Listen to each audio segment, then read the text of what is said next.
Yo, sometimes life calls for a change. Not fake, just different. It'll show you a different way. And right now, I'm on my different way. I can promise you this is the same Spann, but the reporting is over. I'd like to welcome you to the Mr. Spann official podcast. Let's go.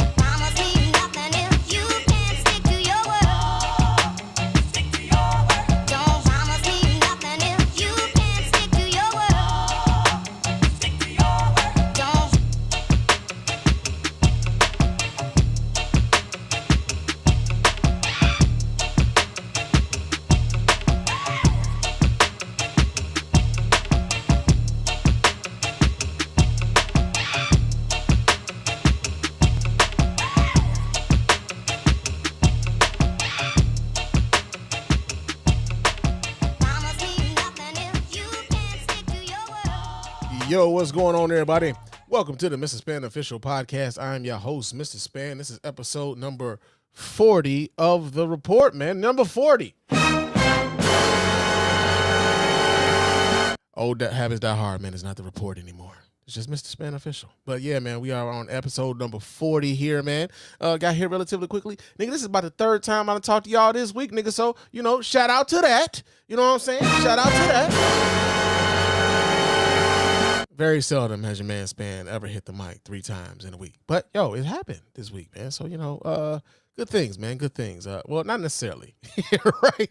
Not necessarily, because some of the things we talk about have been kind of fucked up. So, yeah, we got that going on. But of course, before we get into the show, I do have to remind you guys how to get in touch with us over here at the Mr. Spann official podcast and let your voice be heard. You can go ahead and hit us up at our hotline at area code 313-288-0485. That's area code 313-288-0485. Leave us those voicemail messages. Of course, those messages will get played here live on the show and responded to in kind. And if you're watching us here live on YouTube, Facebook, and or Twitter, you can chop it up with your man Spann while we're doing the show. So that's area code 313-288-0485. Leave us an email at feedback@thespannreport.com. That's feedback@thespannreport.com. For those of you who leave those emails, of course, we will read those emails and we will reply to those emails here live on the show, right? Also, follow me on Threads and Instagram. My name on both of those platforms is Mr._Spann. So go ahead, follow me there. Chop it up with your man Spann throughout the week. Also, leave us a 5-star review on iTunes and Spotify. Those 5-star reviews are the ones that get right here live on the show. We really appreciate everybody who goes about the business of doing that. Doesn't cost you a dime, just a couple minutes to get time to let everybody know why you're rocking with us over here at the Mr. Spann official podcast and the Spann Report podcast network in its entirety, right? Also, if you're watching us on YouTube, man, leave us a thumbs up, man. Leave us a thumbs up. Also, not only are you to leave us a thumbs up, but you should also be commenting over there too, right? Because we'll read some of those comments here on the show, right? As a matter of fact, I got a comment that we're going to read here later during our listen to feedback portion of the show. So yeah, man, if you're consuming the show via YouTube, man, let us know what you're thinking about what it is that we saying here on this mic. Leave us a thumbs up and also leave us a comment, man. Let us know what you're thinking about what we're talking about here over on Mr. Spann Official. Also, go to our website. Go to www.thespannreport.com. You can go there, watch replays of the show. You can vote in polls over there when we decide to put those polls over there, because we do that all the time on Spotify. So if you listen to us on Spotify, go ahead, leave us those comments there on Spotify and vote in those polls. But you can also go to our store and copy yourself some merch, man. So get yourself a nice fly tee. You know what I'm saying? Like your man Spann rocking right now. Get yourself a hoodie, get yourself a coffee mug, get yourself a mouse pad. We got a bunch of trinkets, over there at our Spann Report store. And so we appreciate everybody who supports in that way. It does cost you a little bit, but yo, man, it helps us keep this thing going, because this shit ain't free, man. This shit is not free, okay? So yeah, man, we appreciate everybody who supports us in that way, man. Real talk. But yo, man, it's been about 3-4 days since the last time I talked to y'all, and I've had a little bit of an odyssey, so to speak. Now, I remember, I think a little while ago, I told y'all about there was this thing that me and my father-in-law decided to do, man, because we were both kind of looking for the Crown Royal Blackberry, right? We were looking for the Crown Royal Blackberry, and I was like, yo, man, should I go over to Canada and get the Crown Royal Blackberry? Because, for those of you who aren't necessarily familiar, Detroit is like right across the river, the Detroit River. You can get the Windsor, Canada, and they got the duty-free shops over there, and then they got like these state-owned stores. I'm forgetting the name of the stores right now, but I'm like, Crown Royal it's a Canadian brand, it's a Canadian product. So maybe if we just drove over to Canada, we may be able to get it, get us some of that shit, right? Wrong. Wrong. They ain't had that shit, man. And nobody had a Crown Royal, right? And I was getting a little perturbed seeing motherfuckers from all across the country. You know what I'm saying? My friends, I was a little jealous. You know what I'm saying? I was a little jealous of y'all to have the Crown Royal before we got it here right across the goddamn border. I ain't gonna lie, man. I was a little upset. But I've been seeing the Crown Royal Blackberry in the wild, man. And I'll be damned, man. Niggas coming. Those motherfucking stores had to know that the niggas was coming, right? So it just so happened I saw one while I was at work, right? I saw one in the liquor store. I stopped just to get like some chips and a soda or something so I could like, just real quick lunch. And I'm like, damn, I can't get it right now. I'm at work. But just so happens, they had it for like $29.99 in that store. I'm like, damn, and I can't cop right now. I can't cop. But I'm like, well, fuck it then. I might come back this way when I get off. And then by the time I got off of work, I was like, nah, I don't even feel like driving back over that way. That's stupid. So I'm like, well, I'm gonna stop at the liquor store on my way home and probably get like a 6-pack or something like that on my way, home from work or whatever. So, that's gonna be what it is. But the liquor store that I stopped at, they just so happened to have the Crown Royal Blackberry. Now here's the rub though, right? They had the Crown Royal Blackberry, but when I looked, I had to squint at the motherfucking price because this nigga had to been tripping. This motherfucker had the Crown Royal Blackberry priced at $59.99. Nigga! He had to been smoking rocks, right? I'm like, so I see the price. And I asked him, I'm like, yo, man, because I'm thinking that's got to be a misprint. That's got to be a motherfucking misprint. I'm like, yo, man, how much is the Crown Royal Blackberry? And he's like, oh, yeah, you said it's $59.99. And I shook my head. I'm just like, God damn. I did just like this, man. Like, this motherfucker tripping for real. And he took offense to the fact that your man Spann was shaking his head. Like, what are you shaking your head for? I had to buy that second hand. I couldn't get that from my distributor. And like, listen here, merchant. You know what I'm saying? That sounds like a you problem, fam. Now, here's the rub, right? Here's the thing. I get to a certain degree, a lot of these liquor stores or whatever, most of their customers probably aren't going to venture out and go to see if they can find the liquor that they're looking for at a cheaper rate. They just go to the neighborhood store and that's good enough for them, right?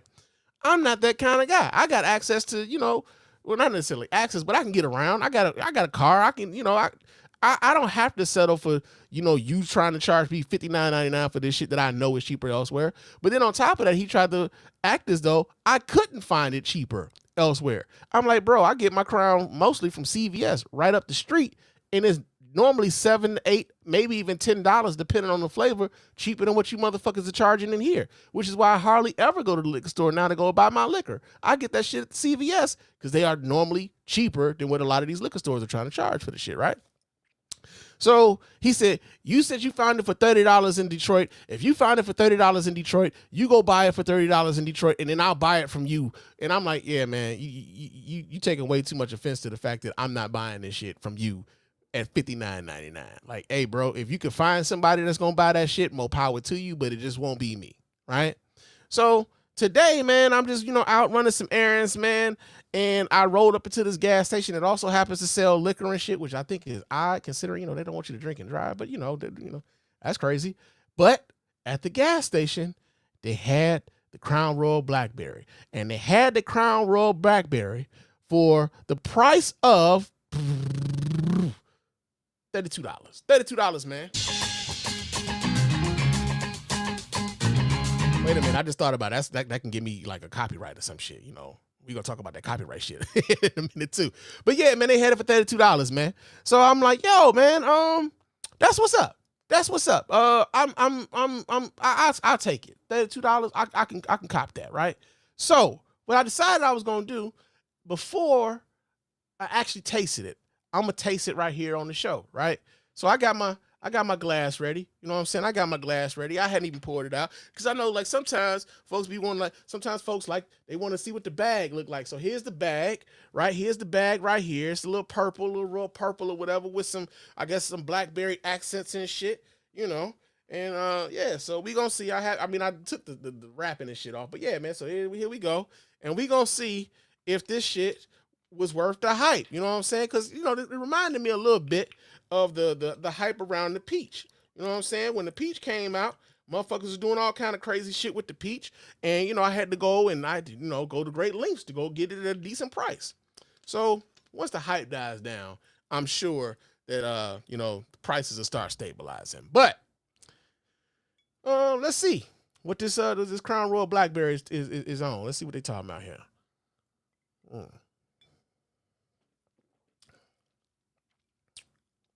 Okay. All right. Now, see, my aunt told me because she had it in Chicago. She told me it had like a little grape flavor to it, and I get that. I'm not necessarily getting grape, but I ain't gonna lie to you. This ain't my motherfucking favorite Crown Royal. I mean, it's serviceable. You know, it'll do its thing.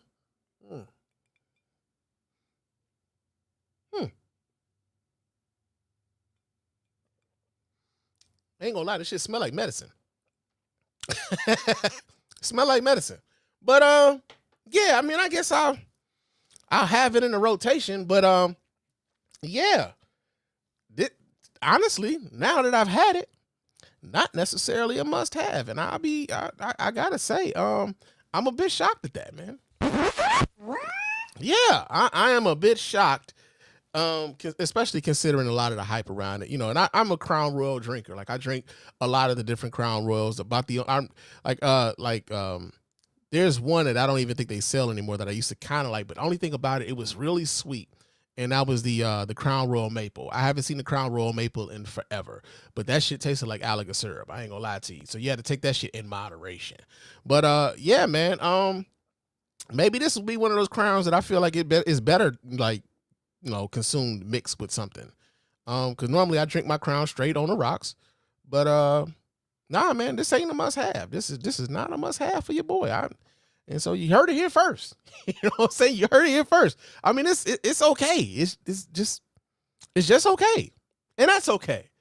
That's just one man's opinion. I'm sure there's gonna be somebody who's like, yo, the Crown Royal, Blackberry is they shit. Sort of like how the Crown Royal Peach is my shit, right? And the Crown Royal Salted Caramel, that was another thing too, right? So I know some people be like, what's up with the bag? They like the bags and shit. I got a bunch of bags downstairs, but like say for instance, if you got like the Crown Royal Peach back in the early days, they actually had a little peach, stitched into the bag or whatever. Or if you got the Crown Royal Salted Caramel, it would have like a snowflake, stitched into the bag or whatever. They ain't doing nothing special with this, but yeah. So, yeah. Let me try one more time.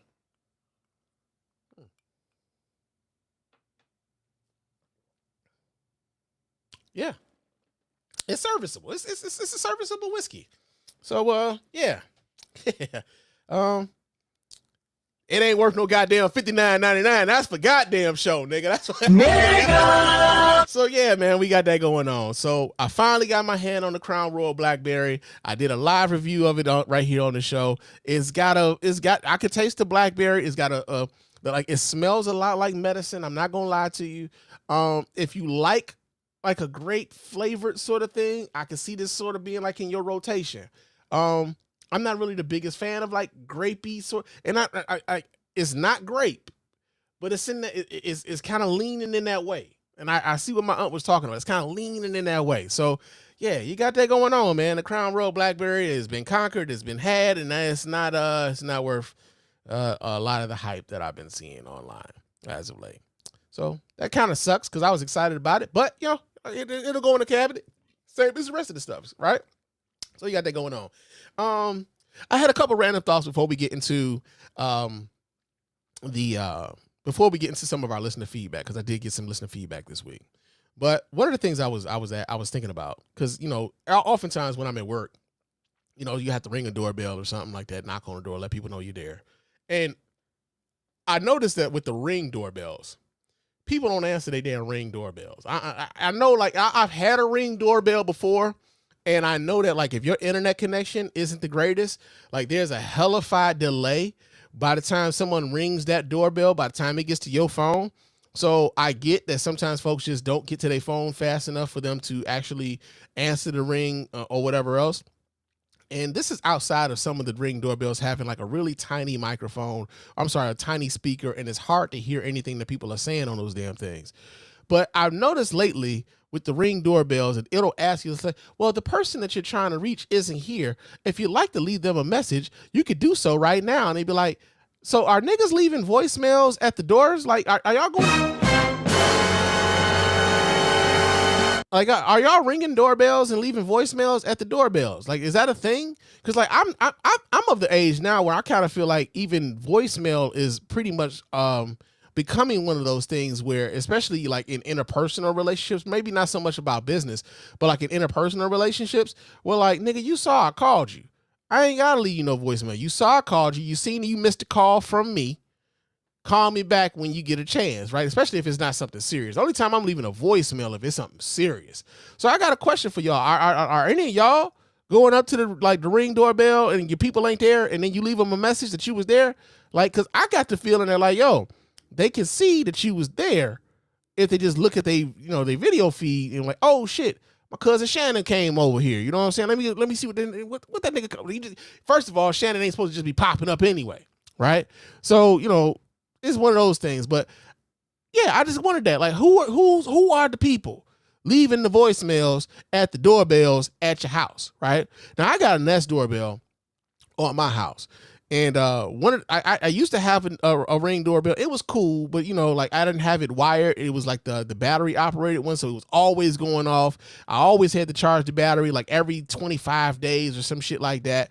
And like, again, like I said, if the internet wasn't the greatest, like you get a hellified delay by the time that person ring that doorbell by the time it got to your phone, right? But like with my with my Nest, it's hardwired. I got a constant connection to it. I can constantly monitor it or whatever. But also, my Nest doorbell remembers faces and shit, right? So if my mother-in-law or something like that comes by the house or something, and like before she even rings the door, it'd be like, "Mom's is near your mom is near the front door." And if she rings the doorbell, it'd be like, "Mom is at the front door," right? That's how the ring like announces it to all of us in the house, right? So I don't think we even have an option on the Nest doorbells to leave a message because it tells you like, yo, such and such was at the door, right? So yeah, I just one of those things I was just kind of wondering about how many of y'all are actually leaving voicemails at the doorbells when you go to somebody's house, and if it's something that you only do when like you are there on a business call, right? Because I feel like if it's somebody that you ain't necessarily leaving them damn message like, nigga, you seen I was here. So you got that going on. That was one of the things I was thinking about. Another thing I was kind of thinking about, man, I need y'all to like wrap your arms around a lot of the Bears fans this week, man, because what ended up happening was Justin Fields ended up getting traded from the Chicago Bears for $1 and some jawbreakers, man. Just real talk. Niggas. The Bears gave that man up for absolutely motherfucking nothing, man. The Bears traded Justin Fields for a goddamn 6th-round pick. Maybe it goes up to a 4th-round pick. And he was their franchise quarterback. And I shout out to my man Pledge, man. I know my man Pledge, he bear down to the wheels to the wheels fall off, man. He's the most ride or die Bears fan I know. And he been on the campaign for the Bears to get this boy some help. Get this boy some help. And then it looked like they was finally going to get him some help. And as soon as they got him some help, they shipped his ass right on the fuck up out of there and got him into Pittsburgh, man. So, yo, man, if you got a Bears fan in your life, make sure that you reach out to him, that you tell him you love him, that everything is going to be okay, that there's only a game, and that you're thinking about him and they in your prayers and shit. You know what I'm saying? Real talk, man, because they going through it. They are going through it right now. I'm sorry for my Bears fans, right? Now, as a Lions fan, personally, I'm just glad we got that nigga about the division. I ain't even that mad. But I'm just saying. pray for your Bears fan, man. Pray for you. Because they got rid of that nigga for nothing. I mean, they got absolutely nothing for Justin Fields, man. Real talk. But he went to Ohio State too, because there's that other thing. I don't really fuck with the fuck eyes. So there's that too. Another thing. So on episode 38, I believe, that was the episode I did with me and my sister Cook. And we were talking about Trump supporters and stuff, right? Or black Trump supporters, and whether or not we should, invest any time in trying to change the black Trump supporters' minds as to whether or not it's a good idea for them to support Donald Trump, yada, yada, yada, right? And part of how we jumped that discussion off was I brought up some audio and some video from the Native Land Pod from YouTube, right? And I'll be damned if, and I talked about this the last episode, man, that YouTube actually blocked access to my video for episode 38. You couldn't actually see episode 38 probably until just yesterday, man. I'll be a monkey's bare-assed uncle. Because iHeartMedia actually had a copyright claim in on that video where they just straight up blocked the entire video. Now, here's the rub. The video, the portion of the video that I used of their stuff was only about 4 minutes, but we were on the air for like 2 hours, bruh. They stopped my whole joint of 2 hours over 4 fucking minutes. And I was hot about it. And I got on the mic and I talked about that shit. And then when I appealed that shit, I elevated my appeal to not talking about it after 30 days. No, give these niggas 7 days to respond. And guess what? We won our goddamn appeal. God damn! Yeah, we won our appeal. And partially, I believe it was just something like this, right?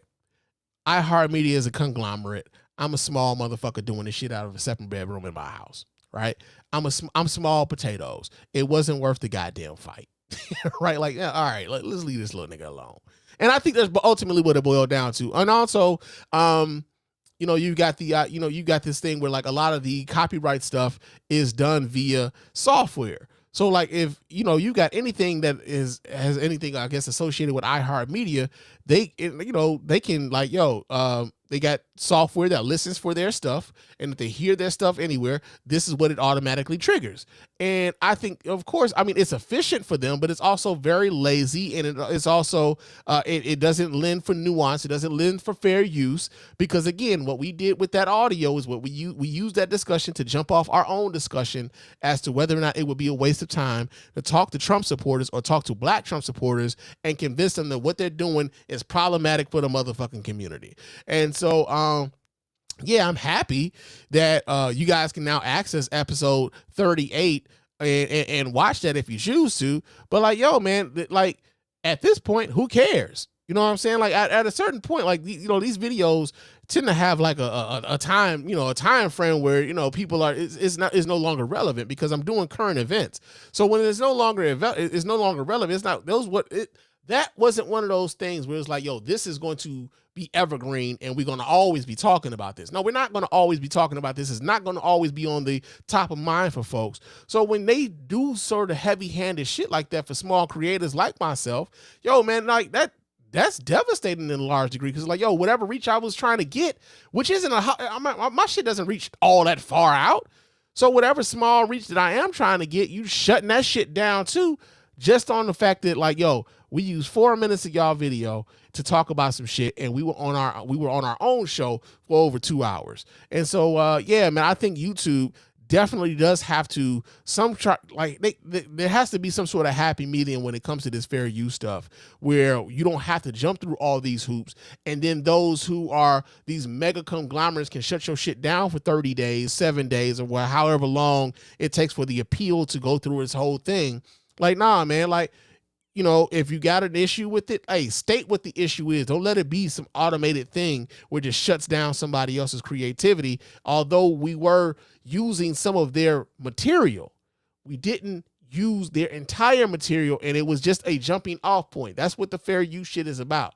Like, we actually had a whole other conversation, jumped off from that conversation. So, yeah, man, we won that. It was a fight that shouldn't have had it shouldn't have been a fight to begin with. So you got that going on. Yeah, those are all my random thoughts. So we're going to get into our listener feedback here. And let me go back here. Let's do this here. Let's go back to episodes. And so from, let's see, what was the last time I was on the mic? Let's see, choose your words and your fights carefully. Let's see, we did that on the 9th. Did we do this here? Did I do this already? Okay. So yeah, we did not do this. Okay. So on episode 38, we had a poll on Spotify. And on the poll on Spotify, we asked the listeners what they thought about that. As a matter of fact, as we talk about our fight with iHeartMedia, the poll was, should black people seek to change the minds of black Trump supporters? And there were 3 options. It said, yes, we should educate them. Nah, can't save everybody. And then you got people that's like, man, I don't know. And the people have spoken, and 100%, I said 100% of y'all had to say this. Nah, man, you can't save everybody, man.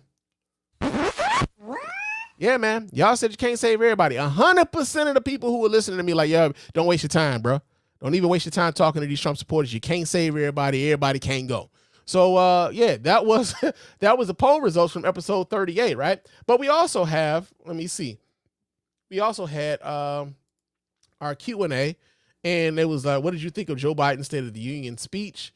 And actually, we read this on episode 39, and this is from Taku Fan when he was talking about Cook's audio, when he said that the audio was kind of bad from Cook's audio. Like I said, if you were able to listen to episode 38, if you go to about the 18-minute mark, I believe is where a lot of those audio issues kind of cleared up, because I know when I listened back to it on the audio version, you didn't get that echo as much anymore. For those of you who tried to watch it on YouTube, like I'm still going back and forth with the people where I'm the software that I'm streaming this with, trying to figure out what exactly is going on with that, where sometimes even with the audio that I play from the videos and stuff, I'm noticing an echo in that too. So I'm trying to get them to kind of rectify and remedy that situation. But I appreciate that feedback, and I hope to hear from you again soon. Now another our episode 39, which is a little bit extra, and this was from 4 days ago. We just talked. And the Q&A on this one was, should Wendy Williams' ex-husband be collecting alimony, right? And so we was calling Weak Sauce Kevin Hunter, you know what I'm saying? Because this man is going to the courts talking about, I haven't gotten any alimony payments in about 2 years. And we all now know that Wendy Williams is dealing with a mental health issue, and that she's really no longer in charge of her finances. And so the question was, should Wendy Williams' ex-husband still be collecting alimony? And Soul Power right in, he said, nah. Or they said, nah. And that's exactly what the fuck I said. I said, nah. Because real talk, man, like, you got to be a low down motherfucker to not only cheat on your wife, but have a baby on your wife, and then actually have your fucking hand out after the marriage was over with. You got to be a low down motherfucker after that, man. You don't have any fucking shame. And so that was one of the answers from our question and answer. Now we also had a poll on episode 39, and it was, should D1 athletes stop committing to Florida schools? And this was in response to the state of Florida eliminating diversity, equity, and inclusion offices in all the schools in the state, or some of the state-run schools, so like Florida State, schools like that. And again, these polls ain't really leaving a lot to the motherfucking imagination, man, because like you niggas are adamant about this shit. 100% of y'all said, hell yeah, they should stop going to these goddamn Florida schools, man. And so, yeah, that's the truth. I agree with y'all. I think the only part about it is, when you're listening, like, when you're leaving this up to like young people, like, these are guys and kids, girls, 17, 18, 19, 20 years old a lot of times, and they're making their college decisions, and they're athletes, and they're, these schools are trying, they're trying to make their schools attractive.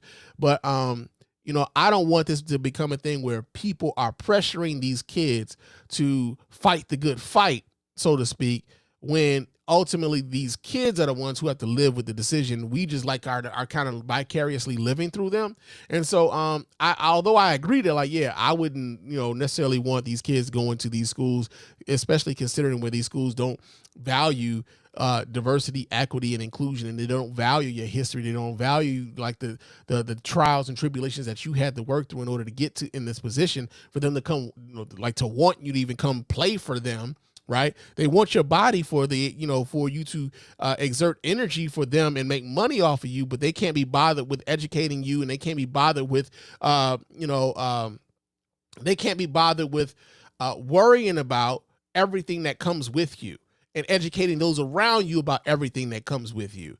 And so, yeah, man, I am in agreement with the poll. It's just that the only caveat that I would give to that is like, I just don't want the children to feel as though they have to carry the burden of that on their shoulders. So we got that going on, man. But those were, that's the listener feedback from Spotify. Now, we did have a comment on one of our videos here. Let me see if I can pull this comment up. And hold on a second here. Let's see. Can I do this here? Let me view it on the YouTube. Gave us the $20 or whatever. Okay. So yeah, we got one comment here. And we get this comment. This comes from Reggie. Reggie writes in and says, Spann, that story about the worst whooping you ever got was hilarious. I can't believe you fell for that tooth fairy line, man. And listen.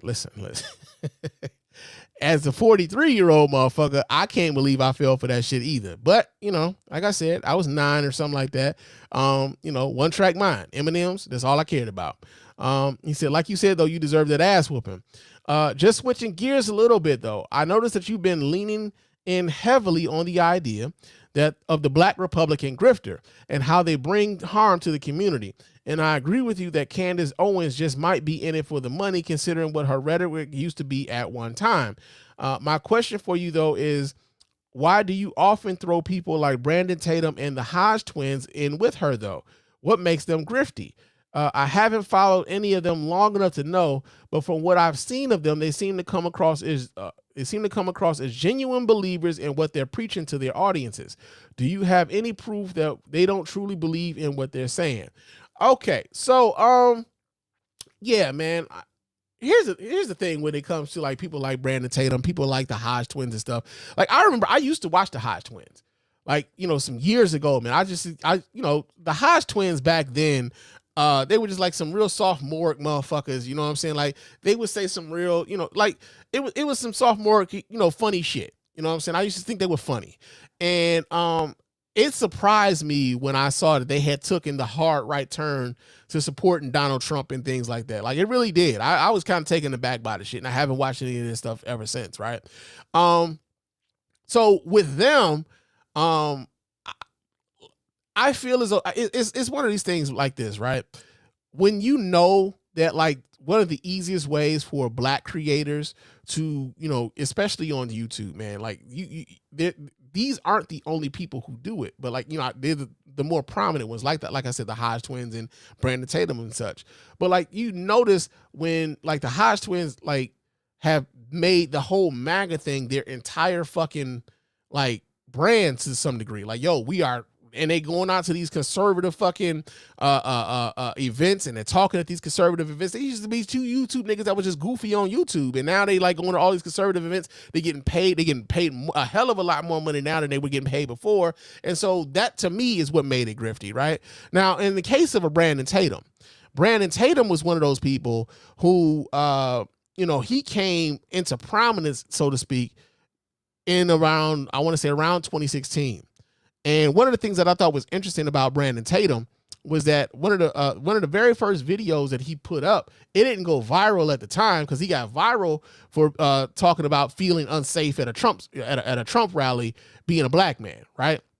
But also, he had put out a video years ago, and I had the video and I posted it on like Twitter some time ago. But in the video, he was talking about how the video was why Black men date white women, right?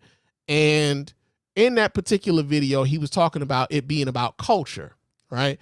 He has since tried to update his views on that and try to direct, what he's trying to do, he's doing the Eminem shit where like, yo, I know y'all going to attack me on this. So what I'm going to do is I'm going to say what I meant on this. So it kind of blunts whatever attack it is that y'all are throwing at me. That's what he's doing. But he's still leaning into the whole idea of, the reason why black men date white women is about culture. And he was talking about how he was a conservative black man. He would go to these conservative events, and when he's talking about culture, the vast majority of the people who are believing in the things that he believes in, as far as romantic interests, were white women, right? And I know black conservative people. Right? I know some black conservatives, and they don't necessarily buy into the whole idea of black people being they don't buy into the pathology of blackness, right? They got some things that is mostly about, I don't want us to depend upon the government. I don't want us paying all these taxes, especially because, there's a lot of black people who feel like, yo, we should probably get that as reparations. Well, we shouldn't be paying taxes. Ask Terrence Howard, right? So you got that going on. But he really tried to weave his love of white women into it just being about his conservative values. And it's just like, nah, bro, if you like white women, just say that. And so the other part about it, and it's not about just his love of white women, because, he really tried to wrap that into his conservatism, but it's about the money too. He also went to go work with Candace Owens. They chose him to be the urban outreach person over at Turning Point USA. Like, why would you go to a police officer, right? He used to work for the Tucson, Arizona Police Department for 6 years.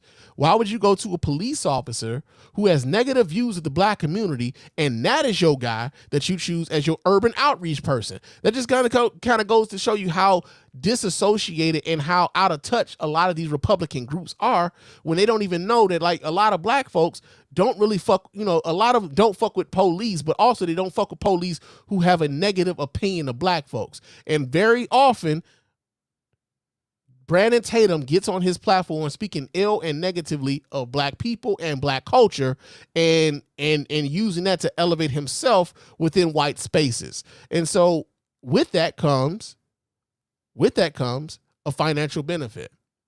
Again, he has over, I want to say damn near 2, maybe even 3 million like subscribers on his YouTube. He's been he's I want to say he's a New York Times best-selling author. He's been invited to the White House. He speaks with Candace Owens. He goes to all these. So when you, like, a lot of this is about the money that, not only just the money, but the reverence that you get from being one of the few black voices in this space, because they need you niggas. They need them niggas over there.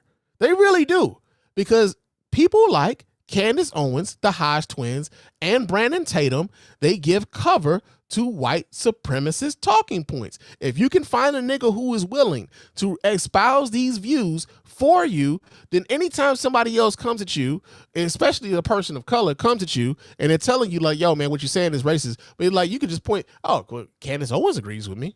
Oh, that guy over there, that black guy over there, Brandon Tatum, he believes, he doesn't find this racist, so you're racist for calling me racist. These are the people who are giving them racial cover, and that's all that they're doing, and they get paid to do so. So in that sense, that's why I think that the Hodge twins, and that's why I think that people like Brandon Tatum are grifters, because not only are they getting paid for a lot of this bullshit, I also don't necessarily believe that they believe all of this shit. I genuinely don't believe that they believe this stuff. I think that they believe that this is what's going to get them paid. And if it's going to get them paid, I will say whatever the fuck in order to get to this money. Right? My people be damned. So that's why I lean in on those people in that sense. Right? So you got that going on. Now, I appreciate you, Reggie, for writing in, but it kind of leads me into this one particular dude, and his name is Wesley Hunt. He's a congressman from Texas. I believe it's the 38th congressional district in Texas, and he's a black Republican, right? And this is part of the reason why I'm not necessarily a fan of the black Republican, because oftentimes they speak in in opposition to what the position of the community really is, the black community.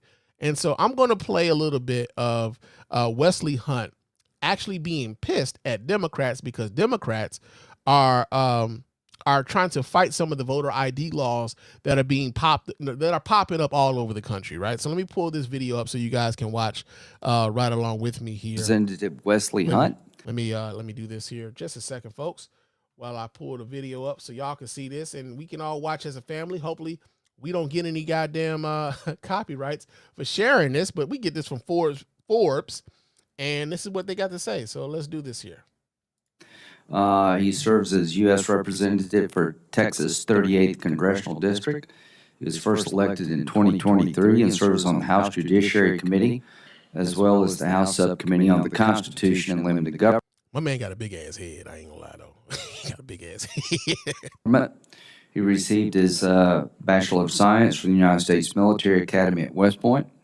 After serving 8 years in the United States Army, he attended Cornell University, where he obtained a Master's of Business Administration and Public Administration and Industrial Labor Relations. You're a busy guy. We're honored to have you. Thank you very much. Thank you, sir. Congressman Hunt, proceed. Thank you, Chairman Durbin and Ranking Member Graham, for having me here today to speak about voting rights in America, the country that I love dearly. More importantly, I'm here to talk about the left's soft bigotry of low expectations. Because that's a talking point from Rush Limbaugh. I remember that. That is a talking point from Rush Limbaugh. He ain't dropping this conservative grift ain't falling too far from the fucking tree. the Democrat Party, not the Republican Party, that thinks so little of Black America as a people of color, that they make the case that being Black in America means we can't obtain a government ID to vote. And that's not only a ridiculous assertion, it's demeaning and it's insulting. When it comes down to it, many of my colleagues on the left like to pretend that we're still living in the 1950s. Well, we're not. I've got some good news for you. It's 2024, and I know what year it is because I've been Black for just over 40 years. And I'm also the son of a retired lieutenant colonel who grew up in a segregated South. You see, my parents grew up in a Jim Crow South in the 50s and 60s in New Orleans, Louisiana. Their next generation, my parents had 3 kids. My sister, brother, and I all went to West Point, all 3 of us. We all served our country in combat. And I sit before you today as a sitting United States congressman in a district in a suburb of Houston, Texas, that's a white majority district, that President Trump would have won by 25 points, and I won by almost 30 points. Yeah, so keep that in mind. He's the representative for a mostly white congressional district. I'm glad that he admitted that himself. A mostly white congressional district. And that doesn't happen unless we've made some incredible progress in this great nation. Now, my colleagues on the left like to say that common sense voting laws, including requiring a government-issued ID, are racist, discriminatory, and burdensome. Do you know what my father had back in the 40s and 50s before it was even cool? A government-issued ID. And continuing in his footsteps, I too have multiple government-issued IDs, and while that might be shocking to many people in this country, people may ask, how's that happen? It's very simple. It's personal responsibility for all Americans in this country, regardless of what you look like.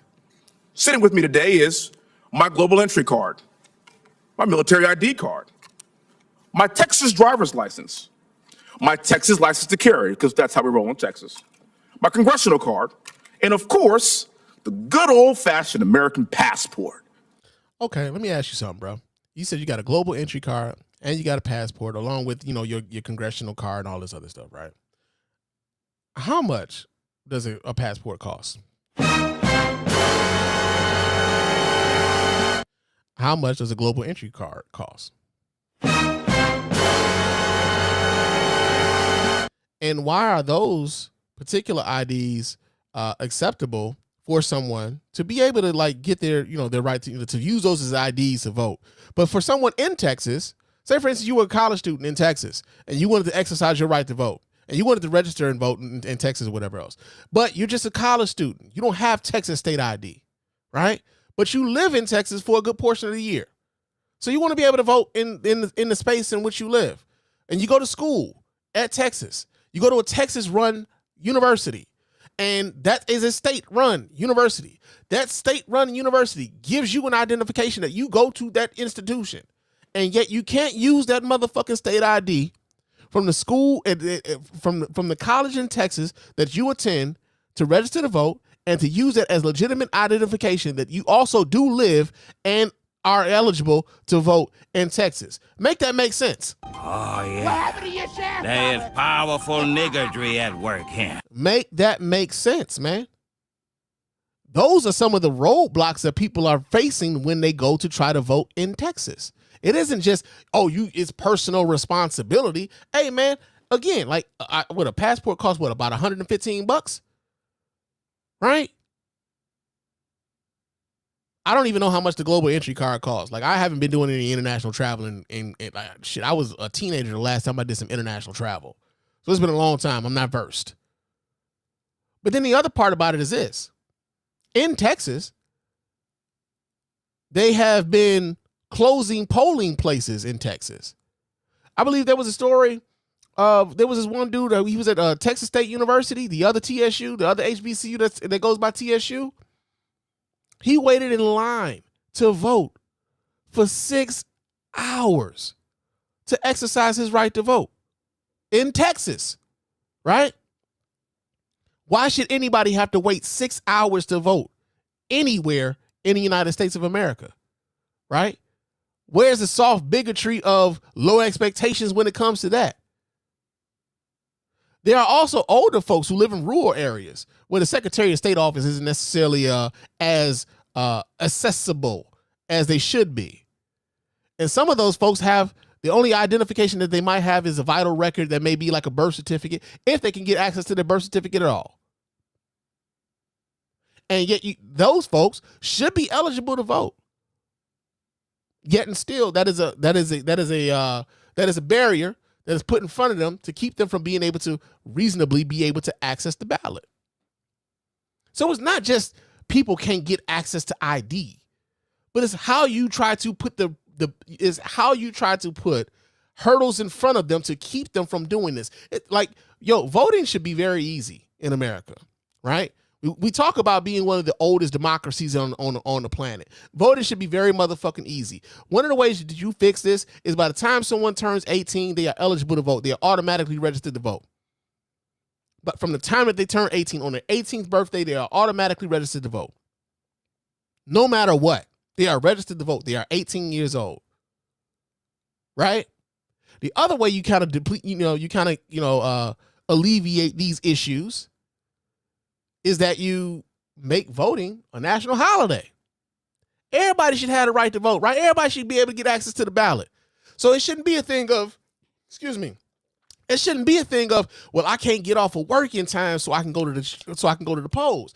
Hey, well, it's on a holiday. You ain't got to go to work on this day, right? Go vote. Make it to where people have access to the absentee ballot. A lot of these Republican states don't want you to have access to absentee ballots. Why is that? Why is that? I'm going to tell you why. Republicans have never thought that everybody should have access to the ballot. They've never thought that. As a matter of fact, let me stop sharing this. I got something for y'all. This is a Republican operative. His name is Paul Weyrich, right? Paul Weyrich believed that, you should be limiting the access to the ballot. He was a Republican operative, and this was back in 1980. Now, this kind of goes back into, some of the stuff that I was talking about with Lee Atwater. When Lee Atwater was talking about how, the Southern strategy and how you code the language as to, getting legislation passed that disproportionately affects people of color, but you ain't necessarily like coming right out and saying the shit, right? So let me pull this up so you guys can see this too. But this is Paul Weyrich. And let's see what Paul Weyrich has to say, this Republican operative, about what it means for everybody to have access to the ballot. Now, many of our Christians have what I call the goo-goo syndrome. Good government.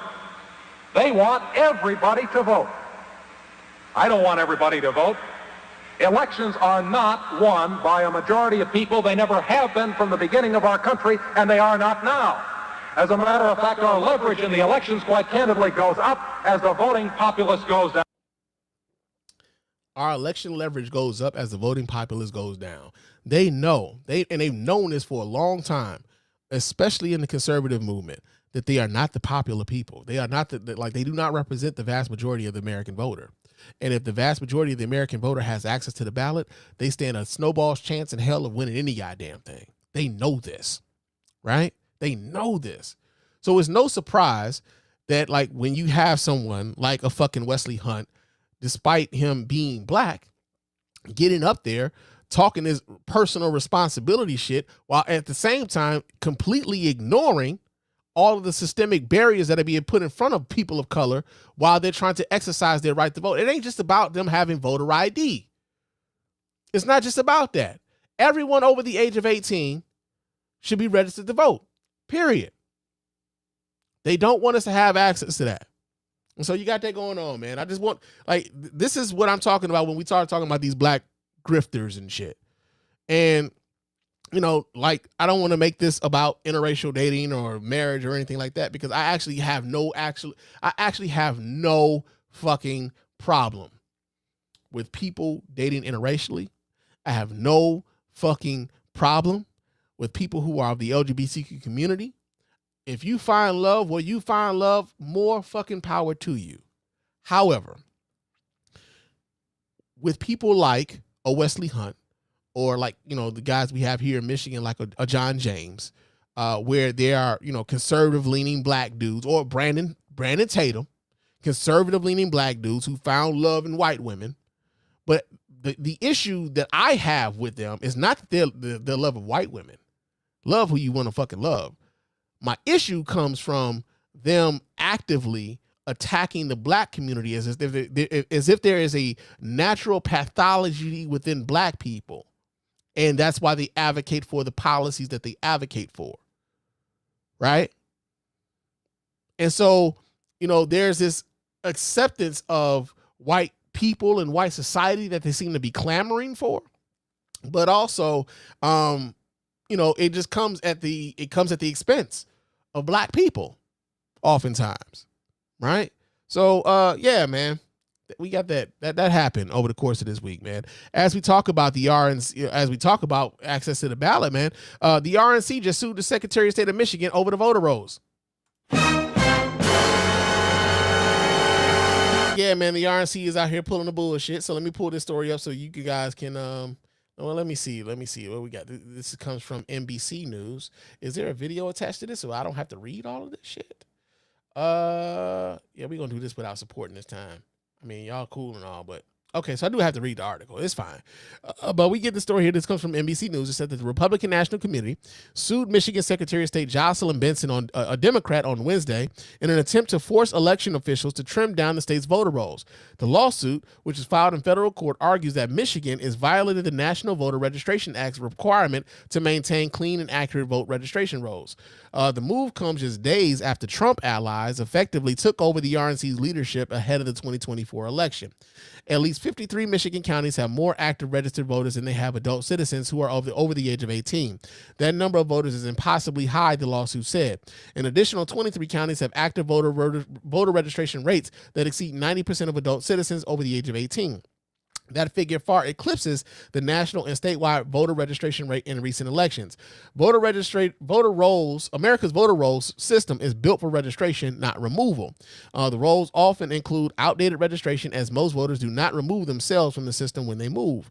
And while federal law requires officials take steps to keep the rolls up to date, it also protects voters from overzealous purges by requiring that officials wait years to remove a voter who has simply stopped casting the ballot. Still, there is no evidence that bloated voter rolls lead to voter fraud, even as Republicans increasingly seize on the rolls as a focus of their election activism. Because again, across the country, they are attacking people's access to the ballot. They are purging people from these voter rolls. There are some people on these rolls who have been purged who had every right to vote, but for whatever reason, mostly because they don't want you to vote, right? The Republicans have been adamant about trying to get people taken off of the voter rolls, not actually grow the voter rolls. Jocelyn Benson told NBC News in a statement that election officials in the state had done more in the last 5 years than was done in the previous 2 decades to remove deceased voters and ineligible citizens from our voting rolls and ensure their accuracy. She said that more than 700,000 voters have been removed from the voter rolls since she took office, while another 500,000 will be removed if they do not vote in this year's general election.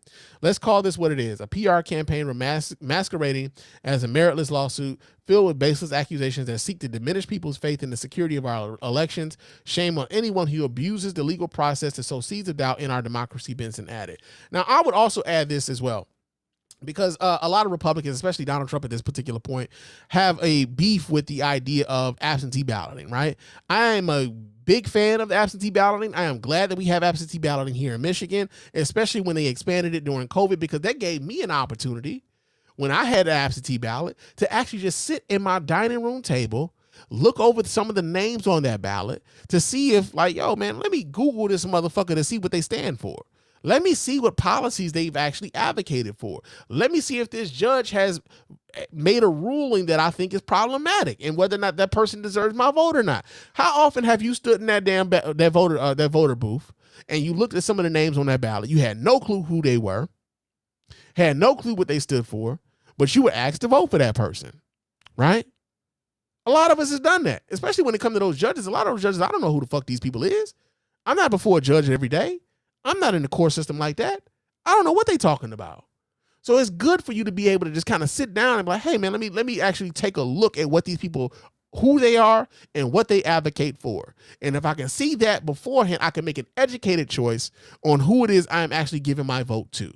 And so it's interesting that when you can take a absentee ballot and vote in that way, that the Republicans are saying, nah, that's fraud, man. You shouldn't be able to do that. You should not be able to do that.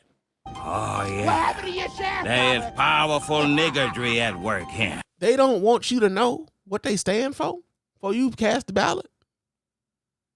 Come on now. And then on top of that, they're suing folks. They're suing the Secretary of State here in Michigan because what they say is there are more people registered to vote than there are actual adults over the age of 18. Like, some of those people may have passed on or whatever. That doesn't mean that they are actually going to vote. Just having an elevated number of people who are registered doesn't mean that those registered voters are actually going to cast a ballot. There's a lot of people even talking about staying home right now because they're not excited about who they have to vote for this year. So yeah, man, Republicans, again, showing their ass and not wanting people to be able to cast a ballot. Just what it is. And so this is why I won't waste my time talking to black Trump supporters, because the proof is in the motherfucking pudding. They ain't about us. They ain't about real talk. They ain't about a lot of the poor white folk either. Just unfortunately for the poor white folk, they just feel like, hey, I'm white, so I'm not going to be harmed by a lot of this shit. But ultimately, some of y'all are going to be harmed by some of the decisions that these people make. You just, kind of lean into the fact that you white. So there's that. Now, one of the things that really got people up in arms this week, man, was the fact that the government, the House of Representatives, these motherfuckers had a bipartisan mandate on this shit. They talking about banning TikTok, yo. God damn! Yeah, man. And my question is, will they really do it? Will they really do it? So we get this story here. Let me pull that down. But we get this story here. This comes out of, let me see, where do we get this story from? Because we get our story from a lot of reputable places. We get this one here from the Associated Press. And from the Associated Press, they say the House is poised to pass a bill that could ban TikTok, but it faces an uncertain path in the Senate. So she would call me right now, and I'm actually doing the show and shit. Come on, TT, I already told you that I was going to be doing the show. Now, let's see. The House poised to pass a bill that could ban TikTok, but it faces uncertain path in the Senate. Now, they've already voted for this in the House. The House has voted to ban TikTok, right? The Senate, maybe not so much, but we're going to read this story here. Like I said, this comes out of the Associated Press. It says a bill that could lead to a ban of the popular video app TikTok in the United States is expected to pass the House on Wednesday as lawmakers act on concerns that the company's ownership structure is a threat to national security. The bill will require the Chinese firm ByteDance to divest TikTok and other applications it owns within 6 months of the bill's enactment, or those apps would be prohibited. The lawmakers contend that ByteDance is beholden to the Chinese government, which could demand access to the data of TikTok consumers in the U.S. anytime it wants. The worry stems from a set of Chinese national security laws that compel organizations to assist with intelligence gathering. House passage of the bill could only be the first step. The Senate would also need to pass the measure for it to become law. The lawmakers in that chamber indicated that it would undergo a thorough review. Senate Majority Leader Chuck Schumer of New York said that he would have to consult with the relevant committee chairs to determine the bill's path. President Joe Biden has said if Congress passes the measure, that he will sign it. It says the House vote is poised to open a new front in the long-running feud between lawmakers and the tech industry. Members of Congress have long been critical of tech platforms and their expansive influence, often clashing with executives over industry practices. But by targeting TikTok, lawmakers are singling out a platform popular with millions of people, many of whom skew younger, just months before an election. Ahead of the House vote, a top national security official in the Biden administration held a closed-door briefing Tuesday with lawmakers to discuss TikTok and the national security implications. Lawmakers are balancing those security concerns against a desire not to limit free speech online. So, interestingly enough about this, man, I just now kind of really started posting on TikTok. I haven't really been a TikToker, so to speak. That hasn't really been my jam, right? I'm of the mindset that yo, man, video content is supposed to be seen 16 by 9, not 9 by 16. You know what I'm saying? Give me the widescreen, baby. I ain't trying to look at my shit vertically. You know what I'm saying? You got that going on. I'm not really about that whole I'm a grab you in 30 seconds type. I'm a long-winded nigga. You know what I'm saying? So TikTok has never really been my jam, but it has been a boon for a lot of people I know, man. Like my boy Sherman, man, my man in Chicago, Sherm Dilla, he's a Chicago historian, has really taken his TikTok and catapulted that into, opening up a thriving business where not only is he able to give you Chicago historical facts, but also give you tours and show you the historical beauty of Chicago, right? And he did that based off of his TikTok page. So that's beautiful. That's beautiful. And so many other people have been able to kind of start businesses and branch out and show their creativity and all of these things based off of TikTok, right? And I know a lot of young folks, they get a lot of their information from TikTok. You start learning, hey man, did you know you could do this little trick in your house and you can jerry rig this and you create there's a lot of little information and shit. The little dog videos and stuff. I like the dog videos, man. The dogs be cute and shit. I like that shit, right? But at the same time, there's this thing where, in China, the TikTok that they have in China is totally different than the one that we get here. It's not the same. They show us a lot of something, some of the algorithm, it'll show you some of the stuff that sometimes it'll show you some bullshit. And oftentimes in China, they're showing them what the state wants them to see, right?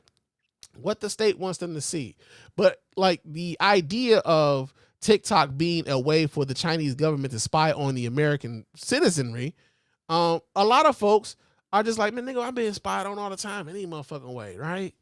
That's the attitude a lot of folks have. Man, nigga, I mean, shit, I get on Google, nigga, prime example. Hey, man, I was just talking about getting a goddamn Freebird, clipper or whatever for my bald head, and I looked up, now I'm getting ads for Freebirds, nigga. You know what I'm saying? I'm getting the ads everywhere I go on the internet, nigga. I just talked about some J's, and now all of a sudden they showing me the Jordan 11 gratitudes. You know what I'm saying? They spying on me already. So what's the use? What do I care if the Chinese government is spying on me? Who the fuck am I? What they gonna get from me? And so a lot of folks have that attitude, right? That attitude, yo, man, I don't give a fuck. They all spying. Y'all just mad that it ain't just the U.S. government spying on us, but they all spying on us, right? And I get it. I hear that.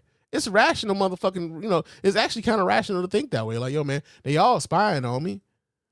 But at the same time, if you are dealing with, you might not necessarily think it's all that serious. You might not even be the target of TikTok, right? But you might be associated with someone who's a target of TikTok, who they're trying to influence. Who the fuck knows? This is all beyond us, the larger public. But if the government is saying yo, man, this is actually a fucking national security threat and we should take heed to that, it's come to the point now where the people don't care what the government thinking about shit. right? Y'all can't even get my motherfucking water right. I got lead in my pipes, nigga. Y'all ain't even fixing it. And then, of course, oftentimes, if you know that like the infrastructure plan is supposed to replace a lot of those lead pipes, you don't know that. But, that's information that could be found if you, were willing to look for it. You know what I'm saying? But a lot of folks ain't willing to look for it. The algorithm educates you in large part, right? And so there's a disconnect between the idea that although this app can be fun, this app is also a way for a foreign government to kind of infiltrate not only like the American populace, but also to kind of send certain messages at you, right? So think about it like this, right? There was a congressional hearing earlier this week where they had the CEO of TikTok in front of like some lawmakers, and they were asking him a bunch of different questions and stuff about whether or not, he said he's from Singapore and he lives in Singapore. He's not a citizen of the Chinese. He's not a citizen of China. He's not beholden to the Chinese government and all these other things, right? But then what they started doing was TikTok started sending to their users, hey, your government is seeking to make us sell, or like they're seeking to ban TikTok. So you should go to your government and let them know that like they are, they are infringing on your free speech rights and they're infringing on your expression and all this other stuff. Let them know that you don't want them to ban TikTok, right? And it reminded me a lot of, how when, cable channels, right? When cable channel and the cable provider are having a beef, right? They can't figure out the compensation that they should be like either giving or like receiving or whatever. And so the channel is like, listen here, man, Spectrum customers, Spectrum Cable doesn't want you to get all this sports coverage that we provide over here at FS1. So you should call your cable provider and let them know that you want to continue to get your sports coverage from FS1. They putting us in the middle of some bullshit that we ain't got nothing to do with. Mostly that's what this felt like when it comes to TikTok and the U.S. government. And then TikTok comes to the users and say, hey, U.S. users, your government is fucking with us. And you need to let the government know that we are not, like, if you want to continue to use us. So let them know that, like, call your congressperson and let them know. Like, it felt a lot like that, right? And like I said, I'm not the biggest TikTok user, but also so to me, it won't feel like much of a loss, right? I'm not a big TikTok user, so for me, it won't feel like much of a loss. But I can see it being a loss for a lot of people who have leveraged a lot of their social media presence into TikTok. It could be it could be a very big hit to whatever business they've started on TikTok and everything else. Now, interestingly enough, like, I kind of believe this is what will ultimately happen. I don't necessarily believe that TikTok is going to get banned, right? But if it were to get banned, I just kind of feel like a lot of the content that you guys were putting on TikTok are just going to move to YouTube Shorts and Instagram Reels. Because keep it a buck. A lot of the shit that I see on YouTube Shorts and Instagram Reels is just repurposed TikTok videos. So I like the doom and gloom part of it, I don't necessarily buy into, only because there are clones of TikTok already existing within the United States infrastructure as it stands already.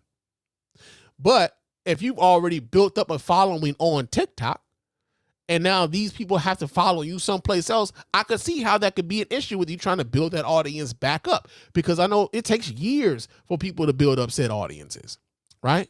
You got that going on. That's one aspect of this whole thing. Now, here's another aspect of it. If there was a group in America who was slated to buy TikTok, who would that be? Well, I'll tell you who was actually opting to try to be that group. And that is former Treasury Secretary Steve Mnuchin, who used to be Treasury Secretary under one Donald Trump. I'll be a monkey's bare-assed uncle. Yeah, man. So we get the story here. This also comes from the Associated Press. It says the former U.S. Treasury Secretary Steve Mnuchin says that he's going to put together an investor group to buy TikTok a day after the House of Representatives passed a bill that would ban the popular video app in the United States if its China-based owner doesn't sell its stake. TikTok, which has more than 170 million American users, is a wholly wholly owned subsidiary of Chinese technology firm ByteDance. Speaking to CNBC's Squawk Box, Mnuchin said Thursday that he believes that TikTok should be sold. This should be owned by U.S. businesses. There's no way that the Chinese would ever let a U.S. company own something like this in China. Mnuchin, the U.S. Treasury Secretary under President Donald Trump, didn't provide details on who else may be included in the investor group he plans on forming or TikTok's possible valuation. TikTok did not immediately respond to a request for comment. Big tech companies could afford to buy TikTok, but would likely face intense scrutiny from antitrust regulators in both the U.S. and China. Then again, if the bill actually becomes law and survives the First Amendment court challenges, it could make TikTok cheaper to buy. The House bill passed by a vote of 352 to 65, now goes to the Senate, where its prospects are unclear. House lawmakers had acted on concerns that TikTok's current ownership structure is a national security threat. Now, the reason why I think it's interesting that Steve Mnuchin wants to buy TikTok, or is trying to put an investment group together to buy TikTok, it would be yet another major American social media application that will be in the hands of someone who is of the conservative bent, right? And they are also trying, like, you got to, not only are they of the conservative bent, but they are the far right conservative bent, because Twitter was also bought by someone who is now, as we see, of a of a certain conservative bent, Elon Musk. And so you look at Elon Musk owning Twitter and what has happened to Twitter since he's bought it, where you see a rise in hate speech coming up on Twitter, where you see a rise of misinformation being posted on Twitter, where you see the actual owner of Twitter espousing some of the misinformation from his particular account directly, right? And he calls himself a free speech absolutist, right? He calls himself a free speech absolutist, but he is, he's amplifying a lot of misinformation. And so when you think about, there's one conservative billionaire, mega millionaire, who owns a social media platform, and then you have another who's chomping at the bit to buy yet another one, you got to wonder, like, why are they so interested in buying these? And of course, they want to buy these because they know that these give them access to eyeballs, these give them access to everyone's phones, and then they can put whatever messaging it is that they want to you, whether that be true information or not. But they control the pipelines. They control the medium. And if they control the medium, guess what? You can start seeing a lot of your favorite voices who might not necessarily be of the conservative bent finding themselves no longer being platformed there. They like, maybe they get shadow banned, where their information and their content isn't being shown as prominently as it was before, right? This is something that a lot of conservatives have said that has been happening to them on social media platforms. They've been shadow banned. Their rhetoric has been kind of deprioritized, so to speak, so people aren't able to see it. And yet they are buying up platforms in order to amplify a lot of those messages. So it's going to be real interesting to see what happens with this.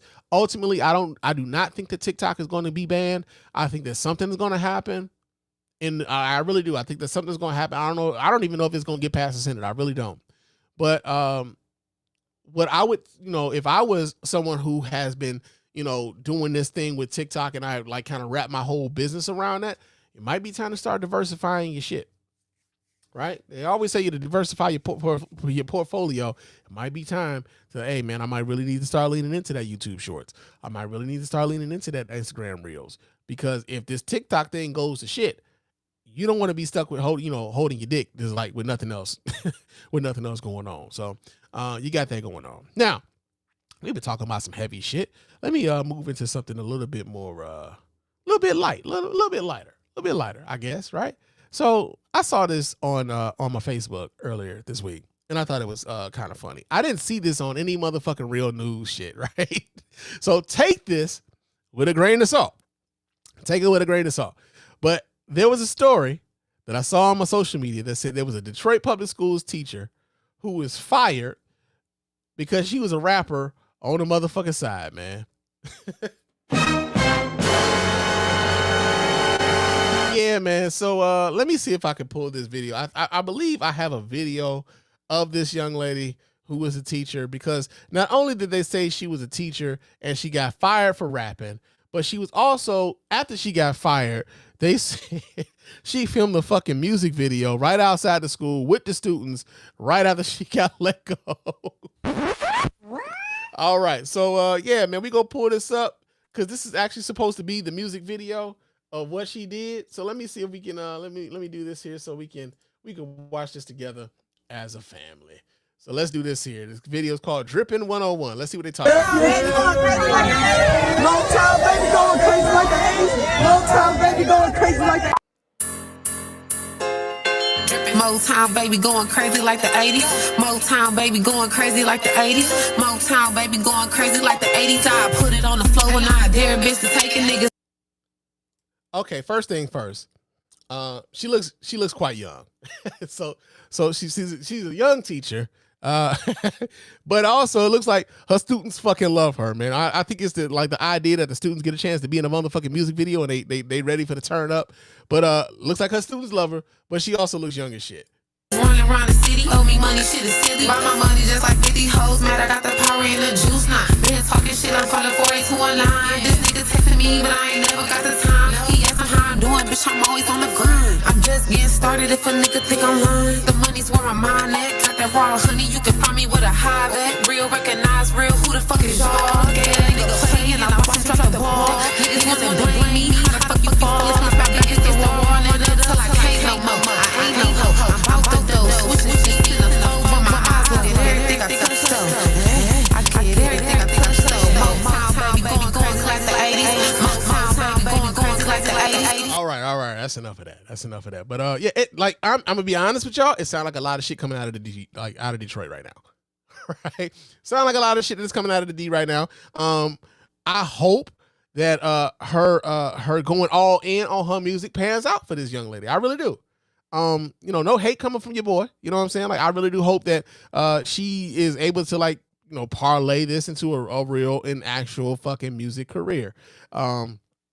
I don't know how true it was that she was a teacher and she got fired for being a rapper. And as soon as she got fired, she had the video queued up, all right, we gonna be filming this shit as soon as I get fired. Like, I don't know how true that is, but I did see this coming down my timeline, and yeah, man. I thought it was interesting. So I decided to we were gonna talk about that tonight. So you got that going on. Another story that we got going on. Let me pull this down here. So yeah, let's do that. But another story that we got going on. So this is interesting. There was a survey done, a recent Gallup survey, where it says that 30% of Gen Z women said that 30% of Gen Z women identify as LGBTQ. I'll be a monkey's bare-assed uncle. And I know conservatives have got to be losing their motherfucking mind after hearing numbers as big as 30%. So we're going to read this. We're going to read from this story here. Let me see where this comes out of NBC News. And it says that the percentage of lesbian, gay, bisexual, transgender, and queer adults in the United States continues to increase, reaching an all-time high of 7.6%, man. Now, mind you, this is the all-time high of the entire population of the LGBTQ community, 7.6%.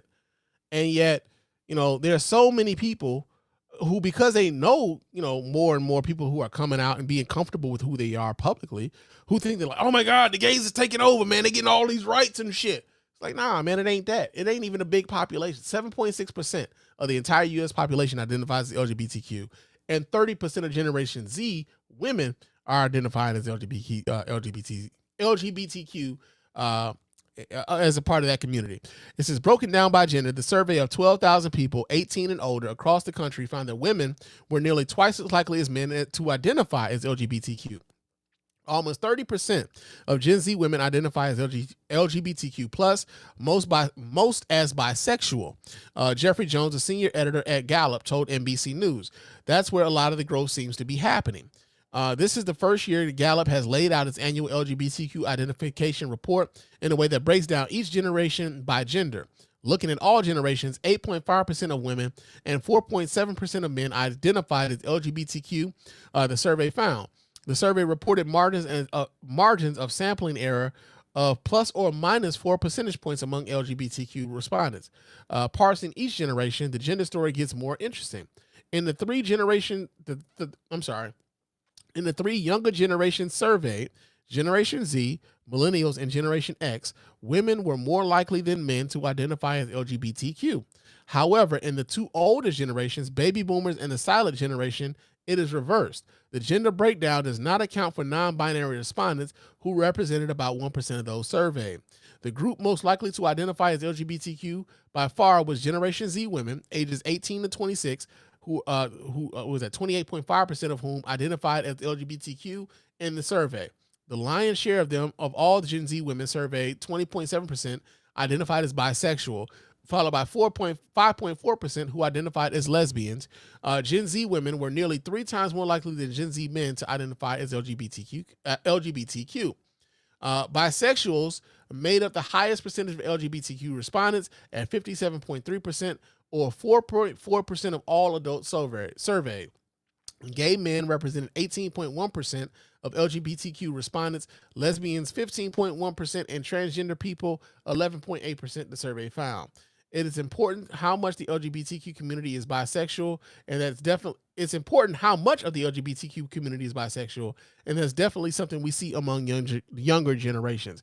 Now, as we talk about this, there's a lot of folk who tend to believe that it's the culture who allows these kids, the culture is turning the kids gay and shit. It's, they see it in the movies and they see it in the music, they hear it in the music and shit. And these kids been doing this. It's only because, they see it in the pop culture and all this other stuff. And it kind of totally ignores that the fact that there have been people of the LGBTQ community for a long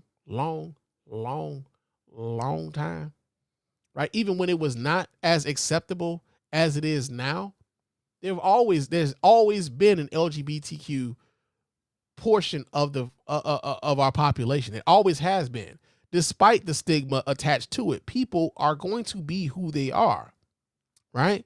And no amount of pop culture is going to make them be someone that they're not, right?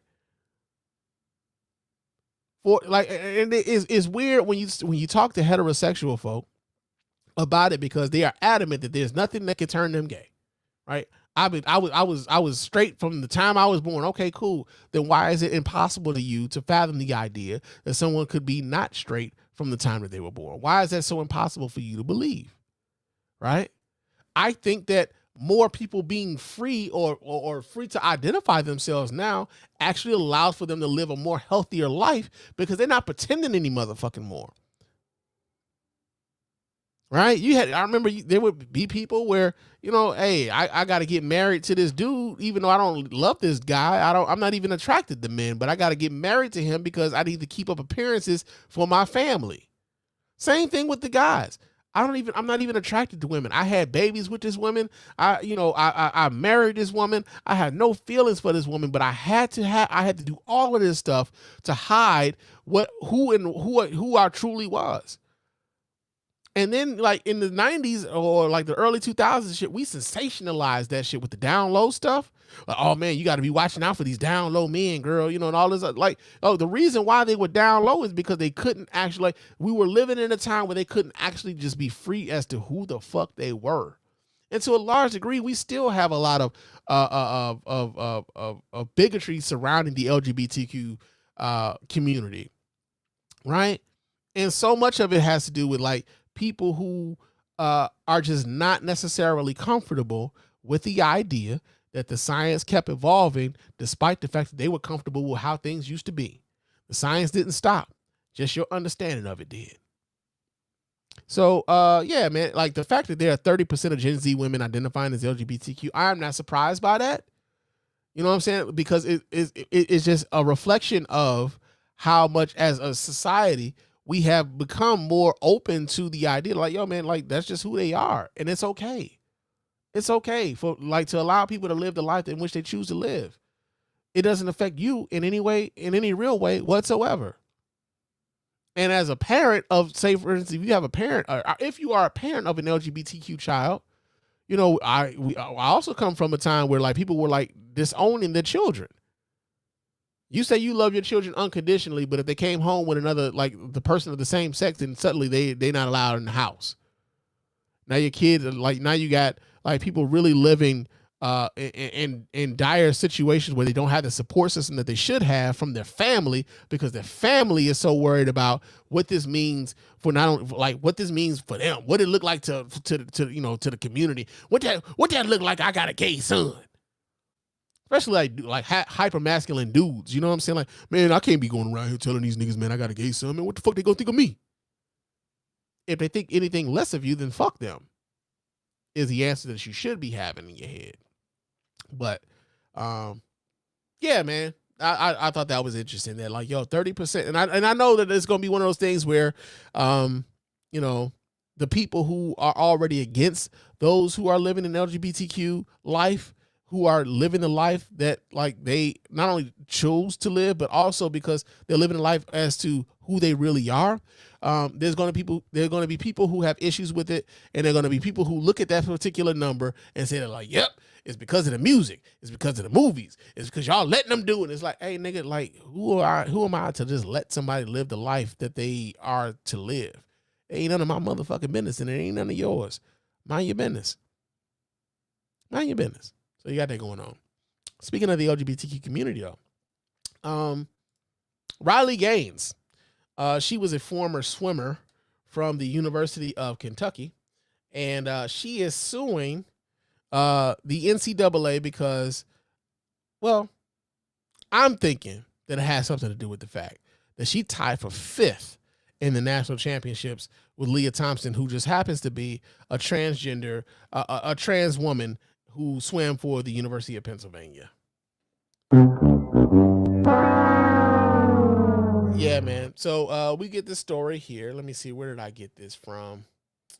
Here she go. We get this again from the Associated Press. We like the Associated Press over here at the Spann Report Podcast Network and the Mrs. Spann Official Podcast.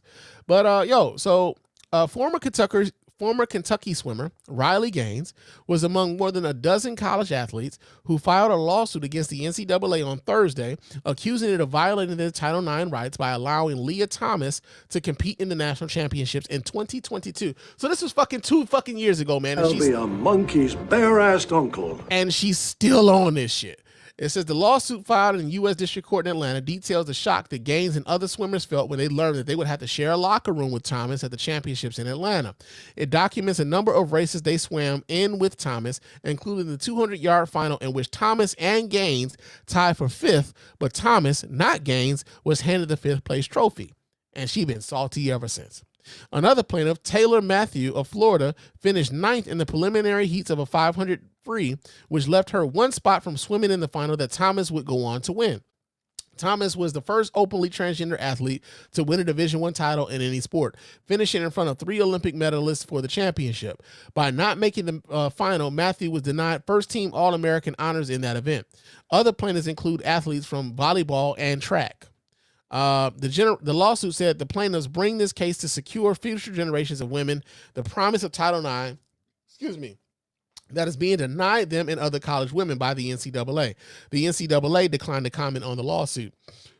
Critics contend that transgender athletes have an advantage over cisgender women in competition, though extensive research is still generally lacking on elite athletics and virtually non-existent when it comes to determining whether, for instance,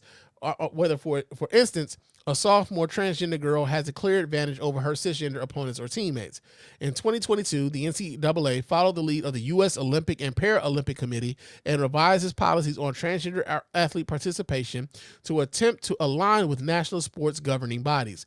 The third phase of the revised policy adds national and international sports governing bodies standards to the NCAA rules, and is scheduled to be implemented for the 2024-25 school year.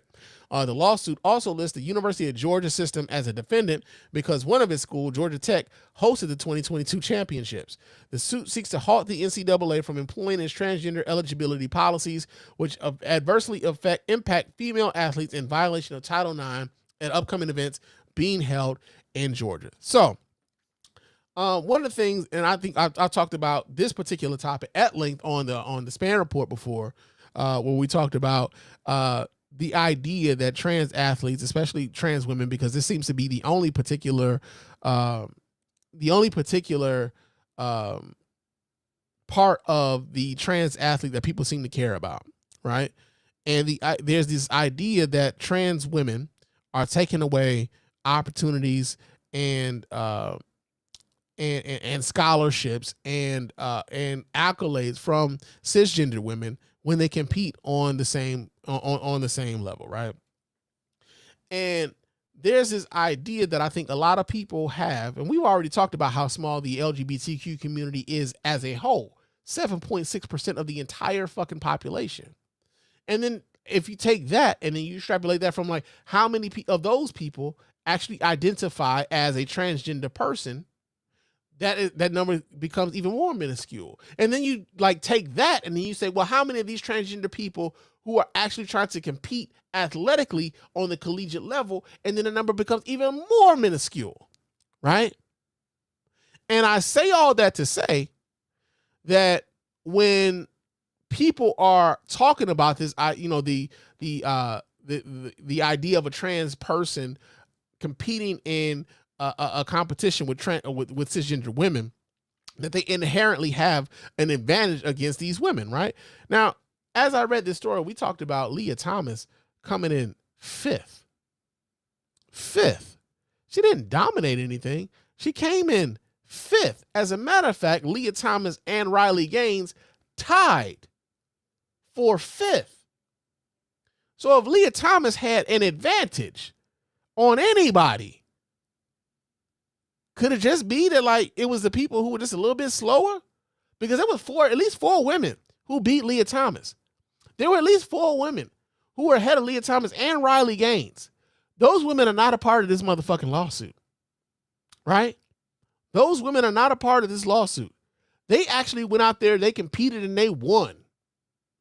Meanwhile, Riley Gaines, fifth place Riley Gaines, believes that Leah Thomas kept her from fifth place that they tied for? I mean, come on, man. There's this thing, man. I want people to understand this. It's like, yo, there's this idea that trans women are taking over women's sports. And I want y'all to like, if you didn't Google this shit, you probably wouldn't even know the names of any of the trans women who are competing in college sports right now. You really do have to search high and low for those names, because not many people can actually name a trans athlete in any fucking sport without Googling the shit. And yet, if you go on the news, you would think that this was something that was happening all the time. This is happening in all, like the trans people are taking over women's sports. It's not happening like that. Even Leah Thomas wasn't dominating women's swimming. They came in fifth. So the fact that Riley Gaines has really, who has really been like, she's been on this warpath, man. She's really leaned into like, a lot of the conservative echo chamber. She's a Donald Trump supporter. She goes on Fox News quite a bit. The fact that like 2 years later, she's still on this shit. Now she's suing the NCAA. In large part, I believe that like, yo, it's kind of one of those things like this, right? I remember when they were fighting affirmative action in college admissions, and they found an Asian family or an Asian student who was saying that they were being denied access to college admissions because of affirmative action, because Asians were considered a model minority, and they were being, their status as a model minority was keeping them from actually getting some of the positions in these colleges that they would have rightfully gained had it not been for affirmative action. And so what ended up happening was they used this Asian person to get rid of affirmative action, and now a lot of those Asian people still aren't getting those positions, but a lot of those white kids are. Right? This kind of lends into one of those situations where, this woman goes forth before a court to say that, hey, I shouldn't have to compete against a trans person, despite the fact that trans people don't really have a lot of people to compete against anyway. And this trans person has an unfair advantage against me, despite the fact that this trans person also finished fifth right alongside her. And like, if I can get this trans person out of this, I disenfranchise this trans person from being able to compete on a national level, but also, I might still not be able to compete because I'm just not that good. I'm not that good. So the similarities in this is like we're noticing how a lot of the conservatives are using the judicial system as politics. A lot of these conservatives are going to these courts and they're coming up with these specious arguments as a way to discriminate against an already marginalized group, as a way to kind of hold on to whatever levers of privilege and advantage that they already intrinsically have as being a white person here in America, or being, in this case, a white woman here in America, right? So, yeah, man, like the fact that this is happening years after the fact, like she's still on this years afterward. It's like, again, who can name right now, off the top of their head, who can name the latest trans athlete, trans woman who's won a national championship in any college, like in any college sport, Division I in America? Who can name one? Who can name one right off of the top of their head? I challenge you to be able to do that without necessarily going to Google or in your favorite search engine or your favorite AI bot and finding out who that person is, because most people have no clue who these people are because there aren't that many of them to begin with. So, got that going on. Let's see what else we got here. We're gonna talk about this real quick. So, yes, Jules. I believe she was like an influence of some sort on social media, whatever. I'm not really familiar with her and all that. In like much at all, really. Let's keep it a buck. I don't really know who the fuck she is. I do remember though, there was a time, I forget whether it was a singer or a rapper or somebody who was taken up for her because she was out here, she was a white girl and she was out here saying nigga. And one of these dudes, one of these black dudes, I can't remember. I want to say it was fucking Daniel Caesar. I want to say it was Daniel Caesar, who was friends with Yes Jules or something like that, and he was really out here adamantly like taking up for her and her ability and her right to say nigga and all this other stuff. And we just talked about whether or not Fat Joe even has the right to say nigga no more, considering his copying of the Trump shoes. But yeah, Yes Jules was one of those type of influencers. She was a white person who said some problematic shit, and somehow she found herself working for Kanye West, right? Now, Kanye West somehow got tired of her, and then he fired her ass, right? Nigga! He fired her. But then on top of him firing her, they thought about bringing her ass back. Niggas. Yeah, so we get this story here. This comes from Complex, okay? And it says that Yes Jules responds after being fired by Kanye. She says, fucking NDA, sue me, okay? It says a social media personality called Milo Yiannopoulos, the alt-right figure and Yeezy's chief of staff. This nigga got a chief of staff. Milo Pedophilis, while airing out her side of the story. Let's see. We'll read from this. It says, Yes Jules has shared her correspondence with an email report purportedly from Milo Yiannopoulos, who is now reconsidering her firing. Ye and I have been listening to your current Twitter spaces. We are willing to meet and reconsider next steps and your future with Yeezy as a contractor, he wrote. Jules responded, as soon as Yeezy is free of pedophilic, sexist, homophobic, racist, I will be more than happy to speak to Ye directly after being a part of the team. Obviously, this means you need to quit or be fired. Now, hold on a second.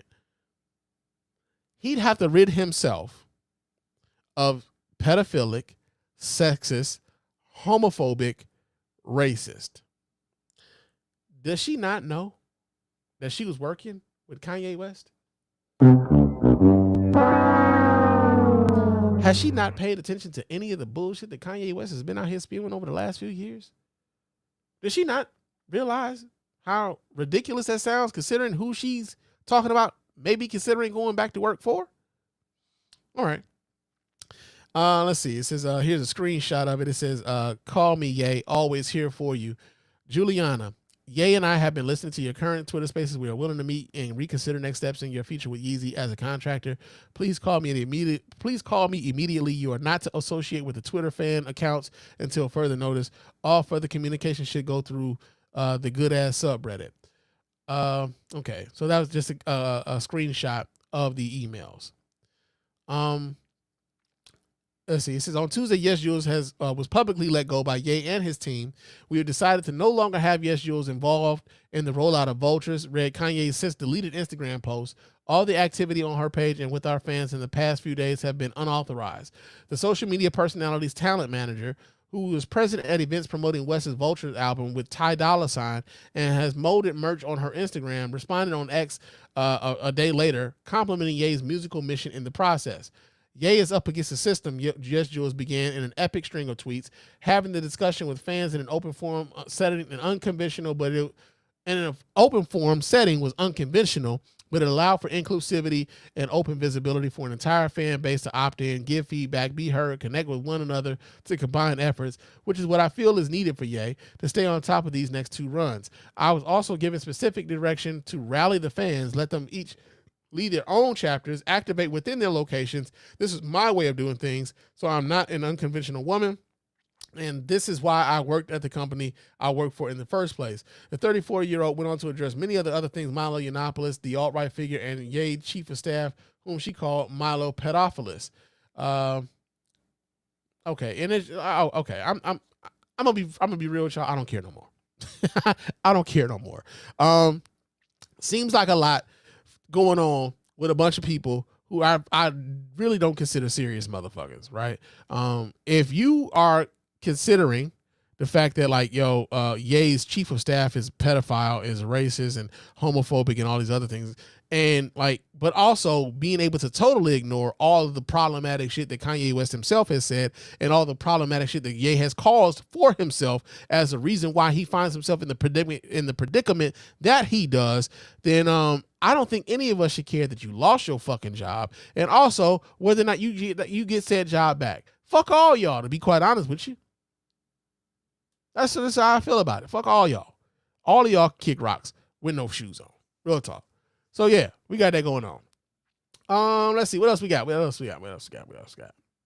Oh shit, yeah, we had this happen this week. Don Lemon got fired this week.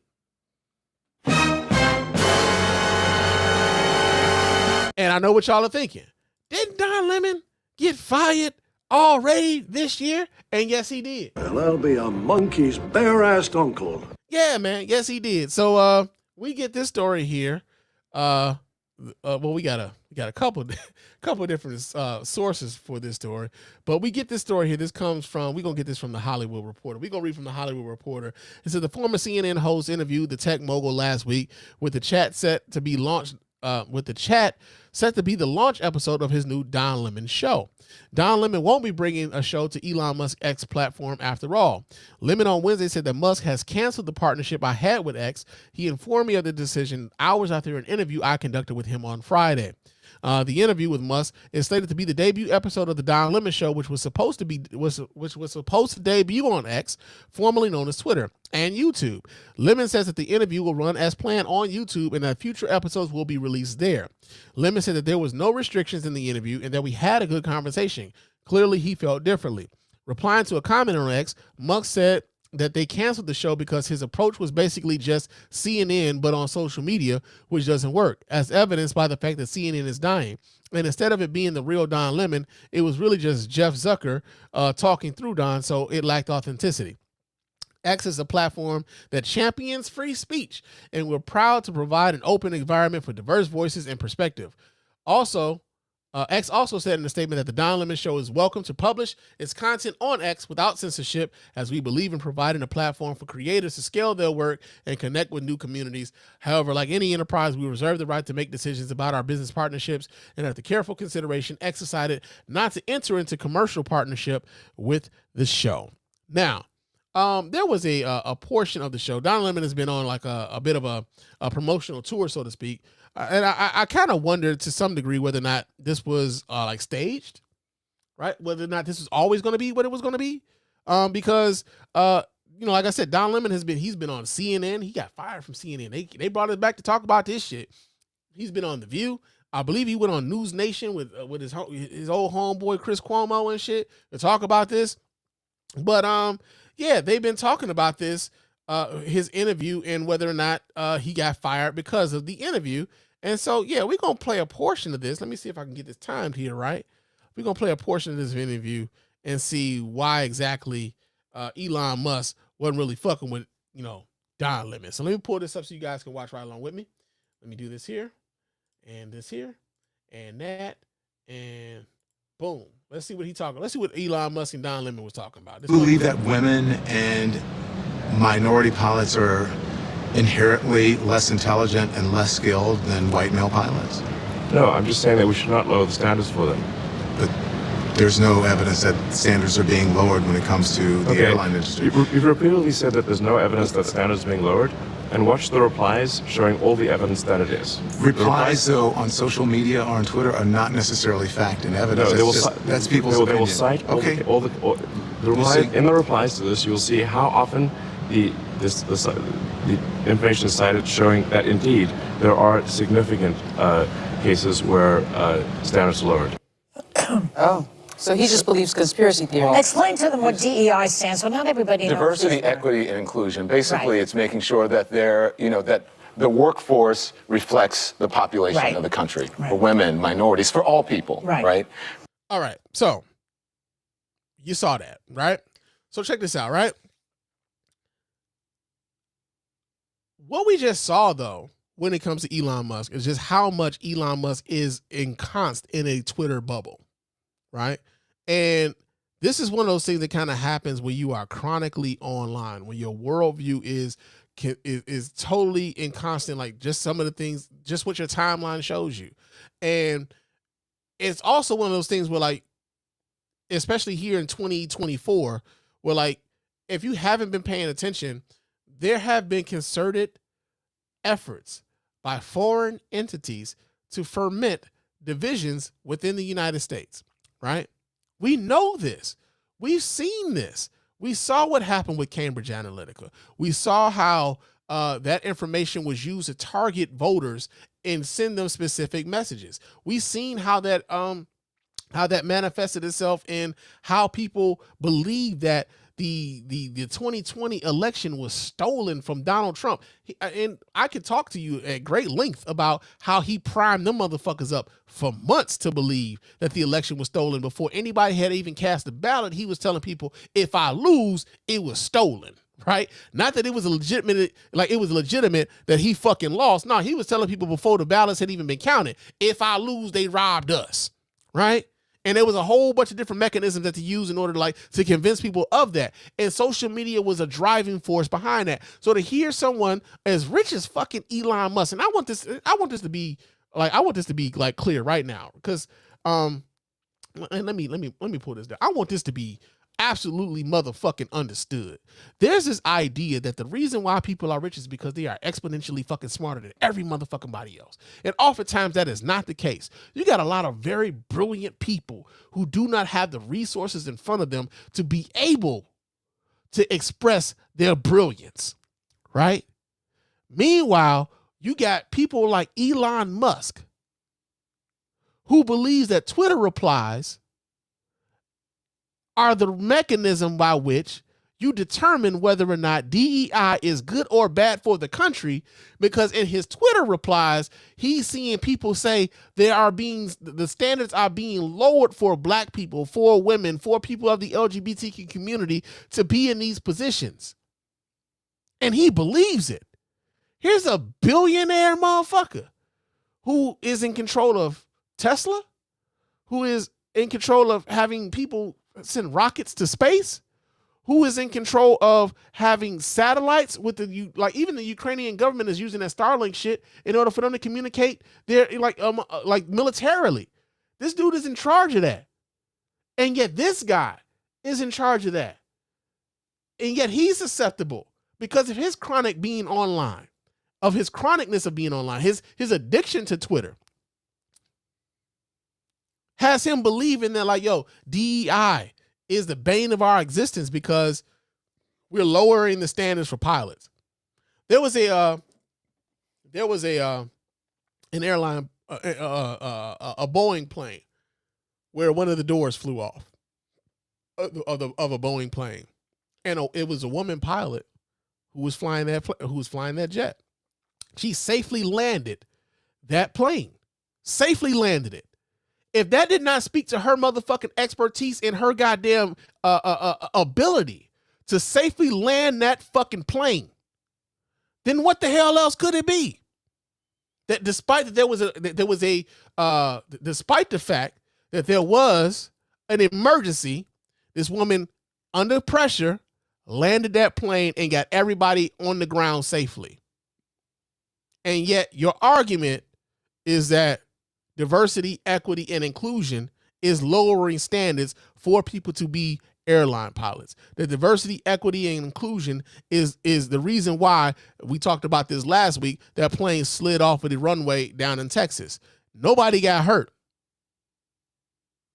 But the implication is, and the assertion that they're making is that black people, women, those of the LGBTQ community are less qualified for these positions, and we never question the qualifications and the abilities of white people who have traditionally held these spots, despite the fact that planes didn't crash all the time. Like, there were times where, like, it was only white men flying these planes, and the motherfuckers was crashing.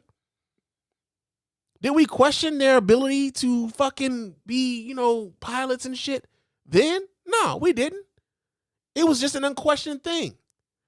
So the idea that the diversity, equity, and inclusion shit, man, is bullshit. But we got some comments here in the chat room. So let me highlight some folks here. My man Oronde Burrell, he said, "What up, though, Square? Good stuff. I appreciate you, Square." Shout out, my brother. Real talk, man. Also, the Sean Antonio Experience, man. OHMC is in the building, man. One love, my brother. Salute to you as well, man. Also, Oronde writes in and says, "Devil's Advocate." And y'all know how we feel about devil's advocates around here. But Ronnie writes, he said, "Devil's Advocate, Twitter has real people making posts. Therefore, that is his tribe and issues it for the basis of his data." I get that, right? Like, we all have our tribes on Twitter, but also we need to kind of disassociate. We kind of, that makes the argument for us in our need to unplug to some degree, right? And our need to actually have conversations with people outside of our online communities, right? In much the same way, like I can base this entire show just based on what I see on the internet. But oftentimes I try to bring what I deal with in everyday life into how I present what it is that I'm going to talk about here on the show, right? And I work in a blue collar job. You know what I'm saying? I'm surrounded by some blue collar dudes every day. And oftentimes, despite the fact that what I think these dudes should be thinking, oftentimes it ain't what they thinking, right? So, there's this thing that, we kind of get in our own bubbles, but we need to kind of pierce those. We need to kind of pierce those bubbles. And, every now and again, you will see that other people aren't necessarily going to agree with you. And I'm fine with other people not agreeing with us. But at the same time, when your disagreement has a dire effect on others, right, and their ability to live and their ability to kind of go about their daily lives and how they pursue their happiness, when our disagreement lies there, that's where I really have the most issue, right? That's where I have the most issue. And then he also goes on to say, let's see, what's the other comment here? He says that Twitter has real people making those posts. Twitter has 550 million people attached to it. Therefore, that is his tribe, and he uses it as the basis for his data. Yeah, but even with the 550 million people, right? So I have a Twitter account. I've been on Twitter. I had been on Twitter since 2009, long time. But I can tell you right now, my account is still active. I'm very seldom on there now, right? After Elon Musk bought Twitter and stuff like that, there's a lot of people who still have accounts that are technically active, but they're not really on Twitter like that. And a lot of folks have moved on to other platforms like Blue Sky Social, like Mastodon, like Threads. I'm on Threads heavy. I like Threads. Threads to me seems to be like the heir apparent of what Twitter used to be, right? But yeah, man, there, even with the 550 million people being attached to Twitter, I'm sure that even Elon Musk oftentimes, like just kind of based on a lot of the things that Elon Musk says, there's a lane that Elon Musk, when it comes to his followers, there's a lane that he's kind of going down, right? And there's only a certain amount of people that he's really taking heed and listening to. So when you know that, like, yo, he's kind of leaning a certain way, and he propagates, so like it's been so many different times where he's propagated a lot of right-wing conspiracy theorist sort of thinking. It's like, all right, like, yeah, he's talking this, you know, he's talking free speech absolutism. But if you were really about the free speech absolutism, then would you really have just said, fuck it, I'm about to pull out of this deal with Don Lemon after he asked me these questions that I didn't necessarily like, right? Because, like, think about it. Elon Musk talks about the biggest thing about free speech is being like hearing something that you don't like from people that you don't like, and that just being a thing. Like, you should be able to listen to things that you don't like from people that you don't like and not be able to censor those folks. And it's fine for him when people are propagating racist propaganda, whether or not they're propagating anti-LGBTQ propaganda on his platform. But if, you know, you start speaking on some like, hey man, like the right is doing, you know, they're curtailing our right to vote, or the right is curtailing our right to learn about our history because they're deeming anything that has to do with American history dealing with black folks, they're calling that shit CRT. If he's against that, and he starts censoring folks about that, he's not the free speech absolutist that he proclaims himself to be. And so that was one of the reasons why I divested myself in large part from Twitter, right? Like it got to a point with, like, when I started seeing some of the things that he was amplifying, and also some of the things he was cutting away, like, yeah, all right, I got to find somewhere else to go. I can't do this shit no more. And so when other platforms start coming about, I think I might fuck with this Thread shit. Now, even Thread's got his issues. Threads don't want to talk politics. They don't want to prioritize politics. They don't want to really prioritize real-time news on that platform, right? So you got that issue with that. But, like, yo, I think people are starting to figure out, like, there could be other places for us to go, and we don't have to necessarily rely on Twitter as much as we did before for some of the real-time news and social issues that we kind of want to talk about. But I appreciate you writing in, brother. And let's see what else. He got one more comment here, and he says, I agree with you 100, just saying. Oh, absolutely, man. Real talk. Good to hear from you, brother. It's been a long time. Okay, so what else we got here? We got something else. That's enough of the Don Lemon. Oh shit, yeah. Let's talk about this here, man. Fonnie Willis is in the news, man. So apparently Fonnie Willis gets to stay on the goddamn case, man. She gets to stay. Yeah, man. A judge ruled that Fonnie Willis is able to stay on this voter interference case down in Georgia. But in order for her to stay on the case, the dude Nate Wade that she had on the case, that they were trying to say that, you know, it was the inappropriate relationship between him and her, he got to go. He had to go. Nigga! Yeah, man. So let's see. Let me see where I got this story at. Where did I get it from? And let me close that. Where did I get this story from? Where are we? Here we go. We get this from NBC News, man. And on NBC News, it says that Fulton County DA Fonnie Willis' case against Trump can continue if she or special counsel Wade remove themselves. A Georgia judge ruled Friday that Fulton County District Attorney Fonnie Willis should not be disqualified from prosecuting the racketeering case against former President Donald Trump and several co-defendants, one with one major condition. Fulton County Superior Court Judge Scott McAfee found that appearance of impropriety brought by Willis's romantic relationship with Special Prosecutor Nathan Wade should result in either Willis and her office leaving the case, or just Wade, who she'd appointed to head the case. The choice is likely to be an easy one. If Willis were to remove herself, the case would come to a halt, but having Wade leave will ensure that the case continues without further delay. The judge also found that there was no actual conflict brought about by the relationship, a finding that would have required Willis to be disqualified. Without sufficient evidence that the district attorney acquired a personal stake in the prosecution or that her financial arrangements had any impact on the case, the defendant's claims of an actual conflict must be denied. The finding is by no means an indication that the court condones this tremendous lapse in judgment or the unprofessional manner of the district attorney's testimony during the evidentiary hearing. Rather, it is undersigned's opinion that Georgia law does not permit the finding of an actual conflict for simply making bad choices, even repeatedly, and it is a trial court's duty to confine itself to the relevant issues and applicable law properly brought before it. So basically what he's saying is, yeah, I didn't like how Fani Willis came through here and was talking that shit while she would call, she called herself defending herself. I thought that was some bullshit, but it wasn't, like even that, despite that, like what y'all presented to us wasn't enough to get her thrown completely off of this case, and we are not going to like throw this out of the case. I said the judge did, however, find that the prosecution is encumbered by an appearance of impropriety as the case moves forward. Reasonable members of the public could easily be left to wonder whether the financial exchanges have continued, resulting in some form of benefit to the district attorney, or even whether the romantic relationship has resumed. He wrote, as long as Wade remains on this case, this unnecessary perception will persist.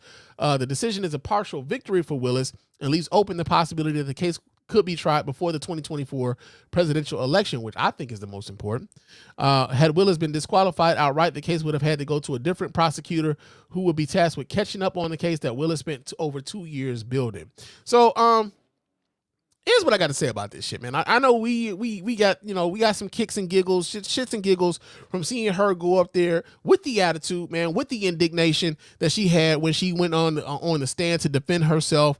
We know who her father is and what they money make, how they keep their money in their house and all this other shit. Like basically things that are not our fucking business. And actually, basically things that we should even be talking about, considering what the fuck the reason we are even here today for. And the reason why this is even a case in court for is that Donald Trump tried to steal a fucking election, and that he called the Secretary of State in the state of Georgia in order to get him to flip that election in Georgia and to try to find him 11,780 votes so that he could therefore claim victory over Joe Biden in that election, right? That is the reason why we are here. But unfortunately, because of the lapse in judgment from said Fani Willis and from said Nathan Wade, because they couldn't wait to knock boots, right? Because they couldn't wait for that. We find ourselves in a situation where we're talking more about this weeks later, as opposed to, so about that case where Donald Trump was trying to steal that election, though. We should be much further along in this case than we really are, only because of that lapse of judgment between the two of those folks, right? Now, when you think about all of the cases that are going on with Donald Trump at this particular moment, where you got the hush money case that's going on in New York with prosecutor Alvin Bragg, that has been delayed. When you've got the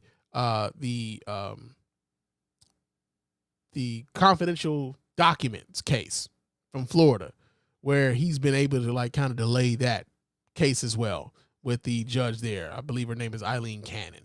Gotten them to delay that case as well. Where the insurrection shit with Jack Smith in that case, where now that's going before the Supreme Court, and the Supreme Court is going to rule whether or not Donald Trump was acting in his capacity as president of the United States, and whether or not he now is wrapped in immunity from that case. And so now we got that case is now pushed back. By and large, what Donald Trump is trying to do is to push all of these cases beyond the election, right? Because if Donald Trump is to win this election in 2024, those two federal cases goes away. He never faces any sort of consequences for stealing those documents and for that goddamn insurrection on January 6th. Those cases go away if he becomes president again. And then you got these local cases where, these state cases in New York and in Georgia. If he's president, well, you can't prosecute a sitting president.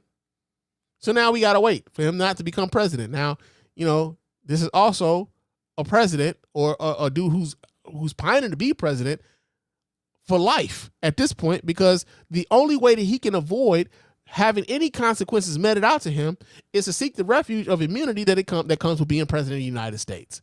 That is what his game plan has been this entire fucking time. Delay, so they don't have to so he doesn't face any fucking consequences whatsoever, man.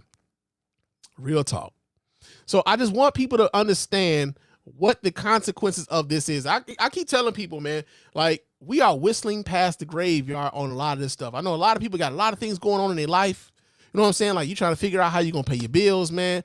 Hey, man, I gotta get my kids to school this week, man. I ain't thinking about that Donald Trump shit right now, man. It ain't even time to vote, man. You tripping? That's 8-9 months from now, man. You tripping?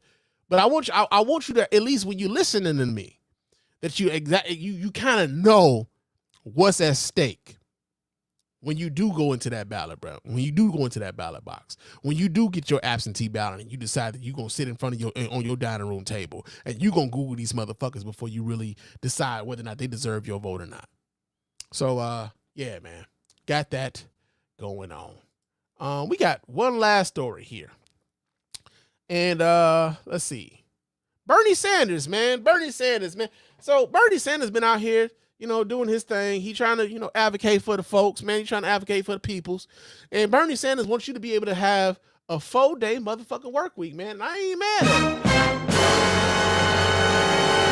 I am not mad at him. I said that was the last story. That is not the last story, but we gonna talk this Bernie Sanders shit real quick. We gonna talk Bernie Sanders real quick. Do I have that story? Oh shit, I do not have that story saved. I thought I had the story saved, but essentially this is what's happening here. Bernie Sanders wants you to be able to go to work 4 days out of the week, get paid for 40 hours, but you only work 32 hours, right? So I'm going to put that up as a poll right now. Would you be cool going to work just 4 days out of the week, work your 32 hours, get paid like you get paid right now, and you get that 3-day weekend? I'm telling you right now, nigga, I am for it. Oh, yeah. What happened to your shaft? There is powerful niggardry at work here. I used to work, when I was a shutoff man, I was a utility shutoff man. I used to work 4 days a week. And it was typically 4 days, 10 hours, right? So it was the 40-hour week, but I got it in, it was 10 hours a day. But because I was so efficient at shutting niggas shit off, it's not, I'm proud of it, but I'm not, because, some people was in real bad situations. But I used to be able to, I'd be at work 7:30. Most of my work was done by like 12. And I'm supposed to be on the clock for like, what was that? Let's see. 4. So I'm supposed to be on the clock till about 6. Hey man, I was at home playing PlayStation, getting good at Call of Duty and shit. I was still on the clock, but I was done with my work. You know what I'm saying? Because I was good at what I did. And I loved the fact that I didn't have to go to work on Fridays, man. I was like, oh my God, this is beautiful. I got a 3-day weekend every weekend. And so the idea of having a 3-day weekend, because I tell you right now, when I go back to work tomorrow, somebody gonna say, hey Spann, how was your weekend? Short. That's how it was, nigga. Short. It wasn't long enough, man. It's never long enough. Because I spent so much time at the job, right? So the idea of us being able to have a 4-day weekend, I think is dope. I said 4-day weekend, but a 3-day weekend I think is dope. And so I'm gonna make that the poll on tonight's show. Are you in favor of the 4-day 32-hour work week where you still get paid your 40 hours, but you only working the 32, man? Real talk. I said that was going to be the last story, but it's not, because I got this story, man. I don't know how the fuck I forgot about it. But, in Texas, man, they done like the porn people, Pornhub done decided to take their website out of availability for the whole state of goddamn Texas, man. Niggas coming. Not really. The niggas ain't necessarily coming if they can't get to the porn. You see what I did there? Yeah, man. You see what I did there? But Pornhub blocks all of Texas to protest the state law where they want age verification, right? So we get this story here. This comes from Ars Technica. It says that Pornhub has disabled its website in Texas following a court ruling that upheld a state law requiring age verification systems on porn websites. Visitors to Pornhub.com in Texas are now greeted with a message calling the Texas law ineffective, haphazard, and dangerous. I guess you could say Pornhub pulled out. Yeah, I'm here all week, man. No, but it says, as you may know, your elected officials in Texas are requiring us to verify your age before allowing you access to our website. Not only does this impinge on the rights of adults to access protected speech, it fails strict scrutiny by employing the least effective and yet also most restrictive means of accomplishing Texas's stated purpose of allegedly protecting minors. Pornhub has said it has made the difficult decision to completely disable access to our website in Texas. In doing so, we are complying with the law, as we always do, but hope that governments around the world will implement laws that actually protect the safety and security of users. The same message was posted on other sites owned by the same company, including RedTube, YouPorn, and browsers. Pornhub has also blocked his website in Arkansas, Mississippi, Montana, North Carolina, Utah, and Virginia in protest of similar laws. VPN services can be used to evade the blocks and to test and to test out which states have been blocked by Pornhub. So, first off, I want to say, man, I'm sorry to all of you guys who are in those Republican-led states who are blocking access to your porn. I know you want to jack off in peace, and they are not allowing you to jack off in the privacy of your own home. But this also kind of speaks to, the idea of, I'm old enough to remember, man, when Republicans were talking about, man, we want to keep the government out of our lives. We want the government out of our bedrooms. We want the government to just we want limited government. And here you find yourself, the government is trying to tell you who you can marry. The government is trying to tell you you can't make a decision for yourself as a woman, whether or not to have an abortion or not. The government is even telling you what you could jack off to in their state. And mostly it's Republicans telling you this. That's just the real of it. That's just the real of it. And so I like the fact, though.